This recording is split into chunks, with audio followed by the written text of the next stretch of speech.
Mobile سے دور رہیں. ہر زاویے کی تصویر مدینہ طیبہ کی آپ کو گھر بیٹھے مل جائے گی، ایسا ہی. ہائی کوالٹی کی. جی لہذا جب ایک ایک پلر کی تصویر موجود ہے جی تو میں یہ تصویریں کھینچ کر اپنا وقت ضائع کیوں کروں؟ کہ اس مرتبہ اس حج کے اندر حکومت نے یہ اعلان کر دیا کہ 2026 میں حج کے لیے کسی کو کوئی پرمیشن نہیں ہے حج کے دوران یا حج شروع ہوتے ہی یا اینڈ تک کوئی پکچر نہیں بنا سکتا، کوئی ماشاء ویڈیو نہیں اللہ، بنا بہت سکتا. یہ قانون نافذ ہو چکے. ماشاء اللہ. دنیا سے جانے کے بعد بھی آپ کی سخاوت ختم نہیں ہوئی، بے شک عفت پاک دامنی کے درس ختم نہیں ہوئے، بے شک کرم آپ کا اب بھی جاری ساری ہے. بے شک. انت الشفیع الذی ترجى شفاعته على الصراط اذا ما زلت القدم. یا رسول اللہ، جب پل صراط پر گزرتے ہوئے لوگوں کے قدم ڈگمگا رہے ہوں گے اس وقت واحد سہارا ہم عاصیوں کے لیے آپ کی سفارش کا ہوگا. کچھ لوگ ایسے ہیں ما قطعوا وادیا ولا شعبا، نہ انہوں نے کوئی وادی عبور کی نہ کوئی گھاٹی عبور کی، اور نشیب و فراز سے نہ وہ گزرے جو تم مشقتوں سے گزرے، لیکن الا کانوا معکم، وہ ہیں مدینہ میں مگر ہر وادی میں تمہارے ساتھ، سبحان اللہ. ہر گھاٹی میں تمہارے ساتھ، ہر راہ میں تمہارے ساتھ. تمہیں مشقتیں اٹھا کر جتنا اجر ملا اتنا انہیں گھر بیٹھے اجر ملا. سن سختی 9 نہیں. ہجری میں نبی کریم صلی اللہ علیہ وسلم نے جب حضرت ابو بکر صدیق رضی اللہ عنہ کو روانہ فرمایا، ان سے فرمایا کہ مکہ میں، مینا میں، عرفات میں، مزدلفہ میں، ہر جگہ اعلان کرو کہ لا یحج بعد العام مشرک، مشرکین کا یہ آخری سال ہے، اس کے بعد کوئی مشرک حج نہیں کر سکے گا. ہم کہتے ہیں کہ اگر آپ نے چھپ چھپا کے حج کر لیے تو اس سے مراد یہ بھی ہم بول سکتے ہیں، بولتے بھی ہیں کہ آپ نے ان حاجیوں کا حق کھایا ہے جو پیسہ پے کر کے آئے ہیں. آپ ان کی جگہ پہ جا کے سو رہے ہیں، بالکل ان کے خیمے خود اپنے استعمال میں، جبکہ آپ فری سے بھاگ کر آئے ہیں. ہاں بالکل غیر قانونی. بالکل تو بالکل. اس پوائنٹ کو یہ کیسے ڈاکہ ہے، یہ بالکل ان کے حقوق پر ڈاکہ ہے. ثواب کے بجائے میرے خیال دوسری سے بات گناہ یہ مل ہے کہ سکتے ان ہیں. کو ضرورت کیا ہے؟ اگر ان کے پاس استطاعت نہیں ہے، اللہ نے حج فرض ہی نہیں کیا، فرض نہیں کیے. اب کیوں ڈاکہ مارنے جا رہے ہو؟ کہ اس سفر میں خطرات بہت کم ہیں، اس لیے انہوں نے فتویٰ دیا کہ اگر پر امن قافلہ ہو تو عورت سفر کر سکتی ہے. پھر پاکستان میں علماء کونسل، جی اسلامی نظریاتی کونسل جو سرکاری سطح پر ہے جی جی اور اس میں ہر مکتب فکر کے علماء ہیں، انہوں نے بھی غور و خوض کیا تو انہوں نے بھی یہی فتویٰ دیا کہ عورت کر سکتی ہے. تو اس لیے میں نوجوان طبقے کو یہ پیغام دینا چاہوں گا، دین آپ سے دور نہیں، آپ دین سے دور ہو، اللہ. جنت آپ سے دور نہیں. حضور پاک صلی اللہ علیہ وسلم نے فرمایا الجنت اقرب الی احدکم من شراک نعلہ، کہ جنت تمہارے بہت قریب ہے، تمہارے جوتے کے تسمے سے بھی تمہارے زیادہ قریب ہے. باقی اگر دنیا کے اطراف اکناف سے حجاج کرام آتے ہیں اور وہ پیدل حج کرنے کے خواہش مند ہیں تو ہم انہیں بھی مرحبا کہیں گے اور ان کی بھی انشاءاللہ ہم خدمت کریں گے اور بے لوث خدمت ہوگی انشاءاللہ. ہمارا قافلہ 8 کی صبح سورج نکلنے سے 20 منٹ پہلے حرم کے سامنے باب الملک عبدالعزیز اور واش روم نمبر 3 کے درمیان میں ایک اونچا پول ہے جی لائٹ کا، جی جی. اس کے نیچے ہم جمع ہوتے ہیں. السلام علیکم ورحمۃ اللہ وبرکاتہ. میں ابو عائشہ مدینہ منورہ سے اور آپ دیکھ رہے ہیں پوڈ کاسٹ ود ابو عائشہ. آج ہمارے ساتھ مہمان بہت عظیم شخصیت موجود ہیں جن کے بارے میں نبی علیہ السلام کی احادیث بھی موجود ہیں، آپ لوگوں نے سنی ہوئی ہوں گی. العلماء ورثۃ الانبیاء، علماء جو ہیں انبیاء علیہ السلام کے وارث ہیں. اسی طرح ہم نے آج ایک شخصیت کو اپنے پاس بلایا ہوا ہے جو پاکستان سے تشریف لائے ہیں اور ایک عالم دین بھی ہیں، مفتی بھی ہیں اور دور حدیث کے اسباق بھی پڑھاتے ہیں، اور اسی حوالے سے یہ مدینہ منورہ میں آتے رہتے ہیں مختلف گروپس کے ساتھ. یہاں پر آتے ہیں، ساتھ ہو کر عمرہ بھی کرواتے ہیں، گائیڈ لائنس بھی دیتے ہیں، زیارات کے بارے میں مکمل گائیڈ کرتے ہیں لوگوں کو جن کو نہیں پتہ زیارت کے بارے میں، واقعات کے بارے میں، مدینہ منورہ کی احادیث، مدینہ منورہ کی تاریخ کے بارے میں علم نہیں، تو ان کے ساتھ ہی آتے ہیں۔ آج ہم نے ان کو اپنے ہاں مدعو کی ہے، مفتی قاسم امیر صاحب۔ السلام علیکم ورحمۃ اللہ وبرکاتہ۔ وعلیکم السلام ورحمۃ اللہ وبرکاتہ۔ مفتی صاحب آپ نے وقت دیا، اللہ تعالیٰ آپ کو جزائے خیر دے، بہت بہت شکریہ۔ صاحب کی محبت ہے، الحمدللہ، مدینہ والوں کی محبت، مدینہ والوں کی محبت ہے۔ الحمدللہ۔ پاکستان سے کون سے شہر سے آپ کا تعلق ہے؟ پاکستان سے اصل تو میرا تعلق ملتان سے ہے، صحیح، وہیں پیدائش اور ابتدائی تعلیم دورہ حدیث تک۔ ماشاء پھر اللہ، میں تخصص فی الافتاء کے لیے جامعہ دارالعلوم کراچی آیا اور صحیح 2002 سے لے کر اب تک وہیں کراچی ہی میں ہوں۔ صحیح، ماشاء اللہ۔ جی جی۔ اور کون سے جامعہ سے آپ جو ہے وہ جامعہ حمادیہ شاہ فیصل کالونی، کراچی میں ہاں وہیں۔ وہاں پر دورہ حدیث کے آپ دورہ حدیث اسباق کے پڑھاتے ہیں؟ اسباق، صحیح بخاری کا سبق بھی میرے پاس ہے الحمدللہ، ماشاء اللہ، تفسیر، حدیث، صحیح، ماشاء الحمدللہ۔ اللہ۔ اور جیسا کہ آپ نے بتایا کہ آپ کے یہاں پہ ٹور لگتے رہتے ہیں، مدینہ منورہ آتے رہتے ہیں، جی تو جی۔ کون سی ایجنسی کے ساتھ آپ کا آنا جانا لگا رہتا ہے؟ کراچی میں ایک مشہور ٹریول ایجنسی ہے سفر حجاز، صحیح، ان کے ساتھ میں الحمدللہ آتا ہوں ماشاء حج اللہ، پر بھی، صحیح، اور اسی طرح عمرے کا اس وقت میں گروپ لے کر آیا ہوں 35 افراد کا۔ ماشاء اللہ۔ جی الحمدللہ۔ یہ بہت بڑی اچیومنٹ ہے۔ ہمارا جو پوڈ کاسٹ کا مین مقصد ہوتا ہے نا وہ یہی ہوتا ہے، اور کرتے بھی آ رہے ہیں کہ لوگ یہاں پر آتے ہیں عام ٹریول ایجنسیوں کے ساتھ، جی اور جس میں کوئی عالم نہیں ہوتا، اور ایسے ایسے لوگ ساتھ میں ہوتے ہیں جنہوں نے سنی سنائی باتیں اپنے اندر ریپیٹ کی ہوتی ہیں، اور وہی آگے لوگوں کو منتقل کر رہے ہوتے ہیں۔ یہ مسجد قباء ہے، یہاں پہ فلاں واقعہ ہوا تھا، یہاں پہ ہسٹری ان کو پتہ نہیں ہوتی، جی۔ تو بہت بہترین جو ہے نا۔ الحمدللہ ہم نے یہاں جب سب سے پہلے مکہ مکرمہ میں آئے تو صحیح، انہیں عمرہ اپنے ساتھ کروایا، ماشاء اللہ، ہاں پورے گروپ، تمام سنتوں کی ادائیگی کے ساتھ، دعاؤں کے الحمدللہ، ساتھ، ایک ایک سب سے پہلے بتایا بھی۔ پھر اس کے بعد جب ہم یہاں مدینہ طیبہ میں آئے تو پورے راستے میں فضائل مدینہ کا ہم سبحان اللہ، مذاکرہ کرتے رہے، اور فضائل مدینہ ہم نے بتائے، آداب مدینہ بتائے، اور پھر الحمدللہ تمام احباب یہاں اس شوق و ذوق میں سب کے سب مدینہ آنے کے بعد الحمدللہ روزہ رکھ رہے ہیں، ماشاء اللہ، کیا خوبصورت انداز ہے محبت کا۔ اور ہم نے قطعی طور پر منع کیا ہے کہ موبائل سے تصویر کشی ہرگز نہ ہو، بہترین، ماشاء چونکہ مدینہ طیبہ کے جو آداب ہیں وہ اتنے نازک ہیں۔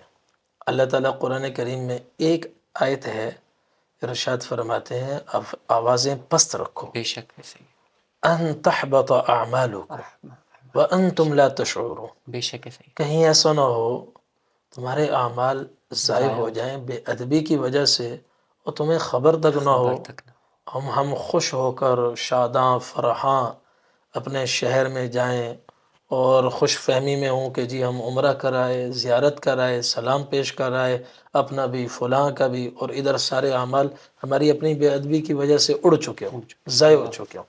بے شک ہے، تو صحیح، اس وجہ سے الحمدللہ آداب کی رعایت کے ساتھ ہم نے سب کو یہ کہا ہے کہ جتنے آداب کی رعایت کریں گے انشاءاللہ اللہ تبارک و تعالی یہاں کی روحانیت اور یہاں کے ثمرات اللہ نصیب فرمائیں نصیب فرمائے گا، پتہ بھی چلے گا انسان کو کہ دل بدلے، گے۔ جی دل بدلا یہاں آ کر کے دل نہ بدلا تو میرا نہیں خیال کہیں اور بدلے۔ ہے، بے شک ایسے تو آداب کی فضیلت، مدینہ منورہ کی فضیلت بتاتے ہوئے آپ یہاں پر ان کو لے کر آئیں، وہ میں تو کہتا ہوں بہت ہی عظیم کارواں ہوگا یہ، جی کہ اتنے الحمدللہ۔ آداب کے ساتھ یہاں پہ پہنچے اور روزے رکھ رہے ہیں۔ جی یہ پہلی دفعہ میں نے سنا ہے، اکثر سب ہمارے روزے پاس رکھ آتے رہے ہیں۔ ہیں، ماشاء اللہ، اللہ تعالیٰ قبول فرمائے، ماشاء اور اللہ تعالیٰ مزید ان کو استقامت عطا فرمائے اس اللہ، معاملے میں۔ آمین آمین۔ آپ ایک سال میں کتنی مرتبہ آ جاتے ہیں؟ یعنی اب تو 2 مرتبہ تو آنا ہوگا انشاءاللہ، ماشاء ایک اللہ، عمرے کے گروپ کے ساتھ اور جی، ایک حج کے گروپ کے ساتھ صحیح، ماشاء انشاءاللہ۔ اللہ، بہترین۔ پہلی مرتبہ آپ نے عمرہ کب کیا تھا؟ پہلی مرتبہ 2011 میں کیا۔ ماشاء اللہ۔ تو اس وقت کے پہلے تاثرات آپ بتائیں مدینہ منورہ کے۔ دیکھیے مدینہ طیبہ تو ہم نے اس وقت 28 دن کا ہمارا پیکج تھا جی، 2011 میں، 3 مارچ سے 29 مارچ تک صحیح. ہم یہاں تھے یہ حرمین میں، شروع میں کچھ دن مکہ مکرمہ، پھر مدینہ طیبہ، 10 دن ہمارے تھے. ماشاء اس وقت نماز وہ آگے والے مصلی میں ہوتی تھی. اللہ. جی. تو راستے میں ہمارا مکہ مکرمہ کا وقت بہت اچھا گزرا تھا. الحمد للہ. راستے میں آتے ہوئے اللہ تعالیٰ سے دعائیں کر رہے تھے کہ یا اللہ کوئی ایسی صورت بن جائے کہ مدینہ طیبہ کا بھی ہمارا وقت اچھا سے اچھا گزر جائے. ماشاء اللہ. تو پہلے دن جب ہم پہنچے اس وقت ہم نے کتابوں میں پڑھا ہے کہ آپ صلی اللہ علیہ وسلم جب سفر سے تشریف لاتے تو اپنے حجرات کے پیچھے جو دروازہ ہے جو باب جبرائیل جس پر باب لکھا جبریل. ہوتا ہے وہاں سے آپ تشریف لاتے تھے. جی. تو ایک نو وارد کے لیے بھی مستحب یہ ہے کہ باب جبرائیل سے آئے. آپ نے دیکھا ہے؟ جی جی بالکل. اچھا. الحمد للہ. اور جب ہم داخل ہوئے تو پیر کا دن تھا. تو میرے والد صاحب بھی ساتھ تھے، ماشاء اللہ. ان کے کچھ دوست احباب باب الحجرہ میں تھے. تو میں نے ان سے عصر کے وقت ہم یہاں پہنچے. صحیح. تو عصر کے بعد جب ہم چلے تو میں نے والد صاحب سے عرض کیا کہ باب جبرائیل سے جانا ہے، جیسے فقہا نے لکھا ہے، صحیح. جیسے ہمارے بزرگوں نے ہدایت کی ہے، اور جیسے آپ صلی اللہ علیہ وسلم کی صلی اللہ سنت علیہ کہ جب سفر سے آتے تو وہاں سے باب آپ سب جبریل. سے پہلے مسجد میں آتے، 2 رکعت نماز پڑھتے، اور اہل مدینہ جو مدینہ طیبہ میں ہوتے ان سے حال احوال کرتے، ماشاء پھر آپ گھر میں تشریف لے جاتے. سبحان یہ اللہ. آپ کی سنت تھی. تو ہمارے بزرگوں نے لکھا ہے باب جبرائیل سے داخل ہوں اور سیدھا ریاض الجنہ آ جائیں، سب سے پہلے تحیۃ المسجد ادا کریں، پھر اس کے بعد 2 رکعت صلاۃ الحاجت پڑھیں، اللہ تعالیٰ سے دعا کریں یا اللہ میں سلام پیش کرنے کے لیے جا رہا ہوں، میری حاضری قبول ہو قبول. جائے. تو پیر کا دن عصر کا وقت جب میں والد صاحب کو لے کر آیا تو عصر کی نماز ہو چکی تھی. میں نے ابھی عصر نہیں پڑھی تھی. ٹھیک. تو میں نے والد صاحب نے کہا کہ باب جبرائیل سے تم داخل نہیں ہو سکتے، کیونکہ رش وہاں تو شرطہ بیٹھا ہوتا ہے، بالکل ایسا ہی ہے. اور پیر کا دن ہے. پیر کے دن تو رش بہت رش زیادہ بہت ہوتا زیادہ ہے، ہوتا ہے. لوگوں نے سب کے روزے سب رکھے ہوتے ہیں. لوگوں نے روزہ رکھا ہوتا ہے، جی. اور عصر کے بعد تو اور بھی رش بڑھ جاتا ہے. ایسا ہی ہے. تو میں نے عرض کیا کہ کوشش کرنا میرا کام ہے، باقی اللہ تعالیٰ جو اللہ چاہتے تعالیٰ ہیں وہی. راستے کھولنے والا ہے. میں نے کہا میں آپ کو چھوڑ دیتا ہوں، والد صاحب میرے معمر تھے تو میں نے انہیں باب الحجرہ پہ چھوڑا. اس کے بعد میں پوچھتا باب جبرائیل پہ آیا. تو میں اس منظر کو نہیں بھول سکتا جب اللہ تعالیٰ نے بہت سہولت سے مجھے باب جبرائیل سے پیر والے دن داخلے کی سعادت عطا فرمائی، اور میں سیدھا ریاض الجنہ میں آیا. وہاں بھی مجھے سہولت سے جگہ مل گئی. الحمدللہ. الحمدللہ میں جب سنتیں پڑھنے لگا اور تحیۃ المسجد ادا کرنے لگا تو وہاں ایک شرطہ کھڑا ہوتا ہے، اور اسی طریقے سے کچھ دوسرے حضرات بھی ہوتے ہیں انتظامیہ کے. انہوں نے کہا کہ لا صلاۃ بعد العصر، جی. عصر کے بعد نوافل نماز نہیں. نوافل نہیں ہوتی. تو میں نے ان سے عرض کیا ما صلیت العصر حتی الآن، ابھی تک میں نے ابھی تک عصر عصر نہیں کی پڑھی، نماز نہیں پڑھی. تو میں نفل پڑھ سکتا ہوں. تو انہوں نے کہا پڑھو. تو تحیۃ المسجد پڑھی، پھر اس کے بعد میں نے صلاۃ الحاجت پڑھی، پھر میں آیا سلام پیش کرنے کے لیے، سلام پیش کیا. اب ہم راستے میں دعا کر رہے تھے یا اللہ مدینہ طیبہ میں کوئی ایسی صورت بن جائے کہ ہم اس معمول کے پابند ہو جائیں اور ہمارا وقت وہ ضائع نہ ہو، قیمتی بن جائے. قیمتی بن جائے. پھر جہاں سے باب الامام ہے ہم وہاں سے آئے، دوسری صف میں بیٹھ گیا باب الامام کے قریب. صحیح. تو وہاں میں نے تلاوت شروع کر دی، عشاء تک میں وہیں رہا، اور عشاء کی نماز پہلی صف میں نے ادا کی. ماشاء پھر اللہ تعالیٰ نے ذہن میں یہ ڈالا کہ چونکہ پہلی صف کی بڑی اللہ. فضیلت بے ہے شک ایسا ہی ہے. تو یہاں آ کر دروشی پڑھنا ہے، قرآن کریم کی تلاوت کرنی ہے، اور جتنا ہو سکے اس پہلی صف کو حاصل کرنا ہے. حاصل کرنا. چنانچہ فجر کی نماز تو ہماری ہوتی تھی ریاض الجنہ سے کچھ پیچھے، اور سلام پھیر کر ہم اس وقت آگے آتے تھے، ریاض الجنہ میں اشراق تک بیٹھتے تھے، ماشاء اللہ. پھر نکلتے اور جنت البقیع میں حاضری دیتے ہوئے سلام پہلے پیش کرتے، جی. پھر جنت البقیع میں حاضری دیتے ہوئے واپس اپنے ہوٹل میں 11 بجے تک ہم آرام کرتے، 11 کے بعد پھر آتے اور ظہر کی نماز یہیں دوسری تیسری صف میں پڑھ کر ظہر کی نماز کے متصل بعد پہلی صف میں بیٹھتے اور الحمدللہ عشاء تک وہیں بیٹھے رہتے۔ سبحان اللہ، تو اس طرح اچھا وہ ترتیب ابھی بھی چل رہی ہے، ماشاء اللہ، ابھی بھی پہلی یا دوسری صف یہاں الحمدللہ۔ میں نے ساتھیوں سے بھی یہی کہا، میں نے کہا بھئی جتنا ہو سکے یہاں آپ آئیں اور درود شریف بھی پڑھیں، وقت کو قیمتی بنائیں، آداب کی بھرپور رعایت ہو، بے شک، موبائل سے دور رہیں۔ ہر زاویے کی تصویر مدینہ طیبہ کی آپ کو گھر بیٹھے مل جائے گی، مل جائے گی ایسے ہی، ہائی کوالٹی کی۔ جی لہذا جب ایک ایک پلر کی تصویر موجود ہے جی، تو میں یہ تصویریں کھینچ کر اپنا وقت ضائع کیوں کروں؟ ضائع کیوں کریں؟ دوسرا یہ لغو کام ہے، جی باہر تو اس کی گنجائش ہو سکتی ہے، جی، لیکن یہاں مسجد نبوی میں ایک روایت یاد آئی، صحیح بخاری میں ہے،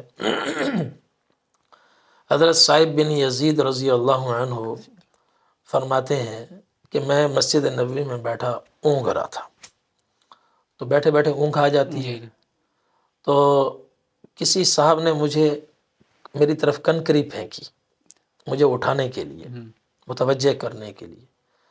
اب وہ صاحب آواز بھی دے سکتے تھے، آواز نہیں دی، کنکری پھینکی، تو میری آنکھ ایسے کھلی، میں نے دیکھا تو سامنے حضرت عمر رضی اللہ عنہ کھڑے ہوئے اللہ تھے، اکبر، امیر المومنین۔ اشارے سے بلایا، میں قریب گیا، فرمایا وہ سامنے 2 آدمی اونچی آواز میں باتیں کر رہے ہیں، انہیں پکڑ کر میرے پاس لاؤ۔ تو میں صحیح بخاری کی حدیث ہے، جی جی، تو میں ان کو پکڑ کر آیا، میں نے کہا چلو امیر المومنین کے پاس بلا رہے ہیں۔ تو وہ آئے تو حضرت عمر رضی اللہ عنہ نے غصے میں ان سے فرمایا من انتما او ممن انتما، تم کون ہو، کہاں سے آئے ہو؟ انہوں نے کہا کہ ہم طائف سے آئے۔ حضرت عمر رضی اللہ عنہ نے فرمایا تمہاری قسمت اچھی ہے کہ تم مدینے میں نہیں ہو، باہر سے ہو، باہر والوں کو آداب کا نہیں پتہ ہوتا۔ لو کنتما من اہل المدینہ لأوجعتکما ترفعان اصواتکما فی مسجد رسول اللہ، صلی اللہ علیہ اگر تم مدینے کے رہنے والے ہوتے تو تم دیکھتے میں مار مار کر تمہاری شکلیں بگاڑ دیتا۔ تمہیں شرم نہیں آتی اللہ کے رسول کی مسجد میں کھڑے ہو کر اونچی آواز میں باتیں کر رہے ہو؟ اللہ، تو یہ مدینہ طیبہ کے آداب ہے، اللہ، ادب کے ساتھ ہی فضائل سمیٹے جا سکتے ہیں۔ بے شک ایسے بے ادبی میں پھر خوش فہمیاں ہی رہ جائیں گی، کہ ہم وہاں بھی خطرہ ہے کہ ہم فتویٰ نہیں لگاتے کسی پر اس کے عمل ضائع ہو گئے، لیکن خطرہ تو ہے، خطرہ تو ہے، بالکل، خطرہ ہے۔ اگر وہ اپنے دل سے کوئی سوال کرے تو اس کو آٹومیٹک وہی جواب مل جائے گا جو آپ بات کر رہے ہیں۔ اگر کوئی اپنے دل سے پوچھے جی کہ جی واقعی جی میں وہاں پہ ادب کے ساتھ حاضری پیش کر کے آیا ہوں، بالکل، تو وہ خود بخود اس کو جواب مل جائے گا۔ اگر کوئی اپنی اصلاح کرنا چاہے بے تو، شک بے شک۔ نہ کرنے والے تو پھر اللہ معاف فرمائے، اللہ تعالیٰ ان کو ہدایت دے، دعا کر سکتے ہیں۔ میں مکہ مکرمہ میں تھا تو میرے بچوں نے مجھ سے کہا کہ آپ اپنی ایک تصویر بھیجیں، اس میں خانہ کعبہ بھی نظر آ رہا ہو۔ اچھا، تو میں نے معذرت کی، میں نے کہا بھی میں یہ ایسی تصویر نہیں بھیج سکتا۔ انہوں نے پھر اصرار کیا، انہوں نے کہا دنیا کی آ رہی ہے، میں نے کہا ان کی اپنی جگہ، میں نے کہا مسئلہ یہ ہے کہ ہم یہ عمل کس کے لیے کر رہے ہیں؟ اللہ رب اگر العزت ہے کو راضی اللہ کرنے کے لیے تو اللہ تعالیٰ کو ان چیزوں کی ضرورت نہیں ہے، ضرورت نہیں ان ثبوتوں کی ضرورت نہیں۔ ہے، بالکل، اور اگر یہ عمل ہو گیا اپنے بچوں کے لیے کہ میرے اہل خانہ مجھے دیکھ کر خوش ہوں، یا دوستوں کے لیے، تو وہ حدیث قدسی ہے، اللہ تعالیٰ ارشاد فرماتے ہیں کہ انا اغنی الشرکاء عن الشرک، میں جتنے بھی شرکاء ہیں ان کے شرک سے بے نیاز ہوں۔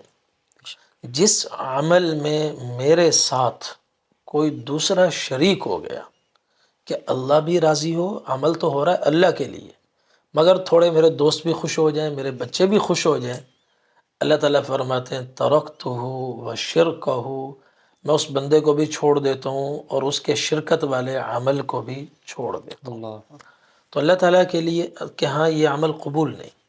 اللہ، قرآن کریم میں اللہ تعالیٰ فرماتے ہیں وَأَتِمُّ الْحَجَّ والعمرۃ للہ، للہ، کہ حج خالص اللہ کے اللہ لیے کے کرو، لیے، عمرہ بھی خالص اللہ کے لیے۔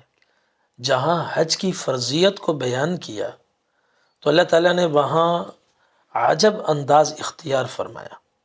نماز فرض ہوئی تو اقیم الصلاۃ، نماز فرض ہے، جی ان الصلاۃ کانت علی المؤمنین کتابا موقوتا، جی نماز کے اوقات بھی مقرر ہیں۔ روزے کی فرضیت کی باری آئی تو اللہ تعالیٰ نے فرمایا یا ایہا الذین آمنوا کتب علیکم الصیام، اے ایمان والو روزہ تم پر فرض ہے۔ بے شک، اسی طرح قتال کی فرضیت کا حکم نازل ہوا، کتب علیکم القتال، جی ٹھیک ہے۔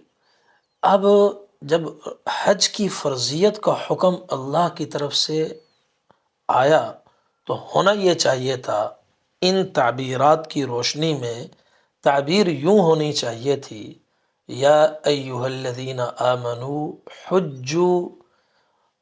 حج البیت، اے ایمان والو میرے گھر کا حج کرو، لیکن یہ تعبیر نہیں آئی۔ کیوں؟ اس اللہ تعالیٰ کو پہلے سے پتہ تھا ہر عمل میں ریاکاری ہوتی ہے، امکان ہے، مگر سب سے زیادہ ریاکاری کا امکان حج میں ہے۔ اللہ، اس لیے اللہ تعالیٰ نے فرمایا وَلِلَّهِ عَلَى النَّاسِ حِجُّ الْبَيْتِ مَنِ اسْتَطَاعَ إِلَيْهِ سَبِيلًا، سب پہلے فرمایا اللہ ہی کے لیے ہونا چاہیے، لوگوں پر فرض ہو گیا ہے اللہ ہی کے لیے اللہ کے گھر کا حج کرنا۔ حج کر، تو اس سبحان لیے اللہ، اس نقطے کو ہم فراموش کر دیتے ہیں، ایسا ہی اور یہ ایک چیز وبا کی طرح پھیل رہی ہے، پھیل رہی ہے، اور جس کی وجہ سے جو عبادت کا ایک ذوق اور ایک اخلاص روحانیت ہونی چاہیے، کیفیت ہونی چاہیے، وہ کیفیت پیدا نہیں ہوتی، پیدا نہیں ہو رہی، بالکل کیونکہ ہم آداب کے بغیر کرتے ہیں۔ ایسا ہی ہے۔ یہ تو اللہ تعالیٰ کا بہت بڑا اعزاز ہے کہ اس مرتبہ اس حج کے اندر حکومت نے یہ اعلان کر دیا کہ 2026 میں حج کے لیے کسی کو کوئی پرمیشن نہیں ہے حج کے دوران یا حج شروع ہوتے ہی یا اینڈ تک کوئی پکچر نہیں بنا سکتا، کوئی ماشاء ویڈیو نہیں اللہ، بنا سکتا۔ بہت یہ قانون نافذ ہو چکے ہیں۔ ماشاء اللہ، تو انشاءاللہ یہ چیز دعا ہے کہ اللہ تعالیٰ عمرے کے اندر بھی لے کر آئیں گے۔ آمین آمین تو آمین، بہت بہترین یہ آپشن ایک بہترین، نکلے۔ بالکل اللہ رب بالکل، العزت ان کو تا قیامت جو ہے وہ آزاد رکھے، تا قیامت ان کو بحال رکھے ہمارے سروں پہ، آمین آمین خادم حرمین شریفین کو۔ آمین، تو بہت اچھا یہ قدم ہے جو آپ بات کر رہے ہیں، 100% اس پر پرفیکٹ بیٹھا۔ جی جی تو جی، بہت اللہ تعالیٰ کا جتنا بھی شکر ادا کریں اس بات پہ کم ہے۔ آپ جب پہلی مرتبہ مواجہ شریف کے سامنے پہنچے، نبی علیہ السلام کے سامنے، روضہ شریف کے سامنے، تو کیا تاثرات تھی، کیا کیفیت تھی؟ دیکھیں مدینہ طیبہ میں تو، مدینہ طیبہ کوئی صرف ایک شہر نہیں ہے، جی دل کی ایک دنیا ہے، بے شک، یہاں ایک ایک چیز میں روحانیت بسی ہوئی ہے۔ بے شک، جب آدمی مواجہ شریف پر پہنچتا ہے تو اس وقت بے ساختہ اپنی زندگی بھر کے گناہ اور اپنی نااہلی، اور جیسے جس کو شیخ سعدی رحمۃ اللہ علیہ نے فرمایا من آنم کے من دانم، کہ میں کیا ہوں یہ میں جانتا ہوں، اس وقت اپنی حقارت وہ سامنے آتی ہے، جی اور کہ ہم، اور اللہ تعالیٰ کا کتنا بڑا احسان ہے، بے شک، جو آدمی ہمیں پسند نہ ہو ہم اس کو اپنے گھر نہیں آنے گھر دیتے، نہیں آنے دیتے۔ جو میلا کچیلا ہو اس سے بھی ہم کتراتے ہیں، گھر میں نہیں آنے دیتے، اور ہم تو بہت ہی میلے کچیلے گناہوں کی غلاظتوں میں ڈوبے ہوئے، تو پھر یاد آتا ہے یہ اللہ تعالیٰ کا کتنا بڑا کرم اور احسان، واقعی جو حضور پاک صلی اللہ علیہ وسلم نے ارشاد فرمایا اللہ تعالیٰ اپنے بندوں سے 70 ماؤں سے بھی زیادہ محبت بے شک، فرماتے ہیں۔ یہ وہی محبت ہے، اس کا کرم ہے جو ہم جیسے گناہ گاروں کو مدینہ طیبہ میں لے کر آیا اللہ اکبر، بے اور شک، روزے کے سامنے لایا، اللہ اکبر، تو اس وقت تو پھر بے ساختہ آنکھوں سے آنسو جاری ہو جاتے اللہ ہیں، اور ایک پیاسی بھوکی روح کو غذا مل جاتی غذا ہے، مل جاتی ہے، تھوڑا سکون اطمینان سکون، مل جاتا بے قرار کو قرار ملتا ہے، ہے۔ بے شک، بے سکون اور بے چین روح کو اللہ تعالیٰ سکون عطا فرماتے ہیں۔ اللہ اکبر، بے شک ہے صحیح ہے۔ نبی علیہ الصلوۃ والسلام کے روضہ شریف کے اندر دو قیمتی اصحابی اور بھی ہیں، حضرت ابوبکر صدیق رضی اللہ تعالیٰ عنہ اور حضرت عمر فاروق رضی اللہ جی تعالیٰ عنہ۔ نبی علیہ الصلوۃ والسلام کے ساتھ ان کی اٹیچمنٹ حدیث کی رو میں آپ بہتر جانتے ہیں، خوبصورت واقعات ہیں۔ بے شک تو اس معاملات میں نبی علیہ الصلوۃ والسلام کی حضرت ابوبکر صدیق رضی اللہ تعالیٰ عنہ سے محبت، حضرت عمر فاروق رضی اللہ تعالیٰ عنہ کے ساتھ محبت، ان تینوں کی محبت، ان عظیم شخصیت کی محبت کو کیا نام دیں گے، کیا کہنا چاہیں گے اس پر؟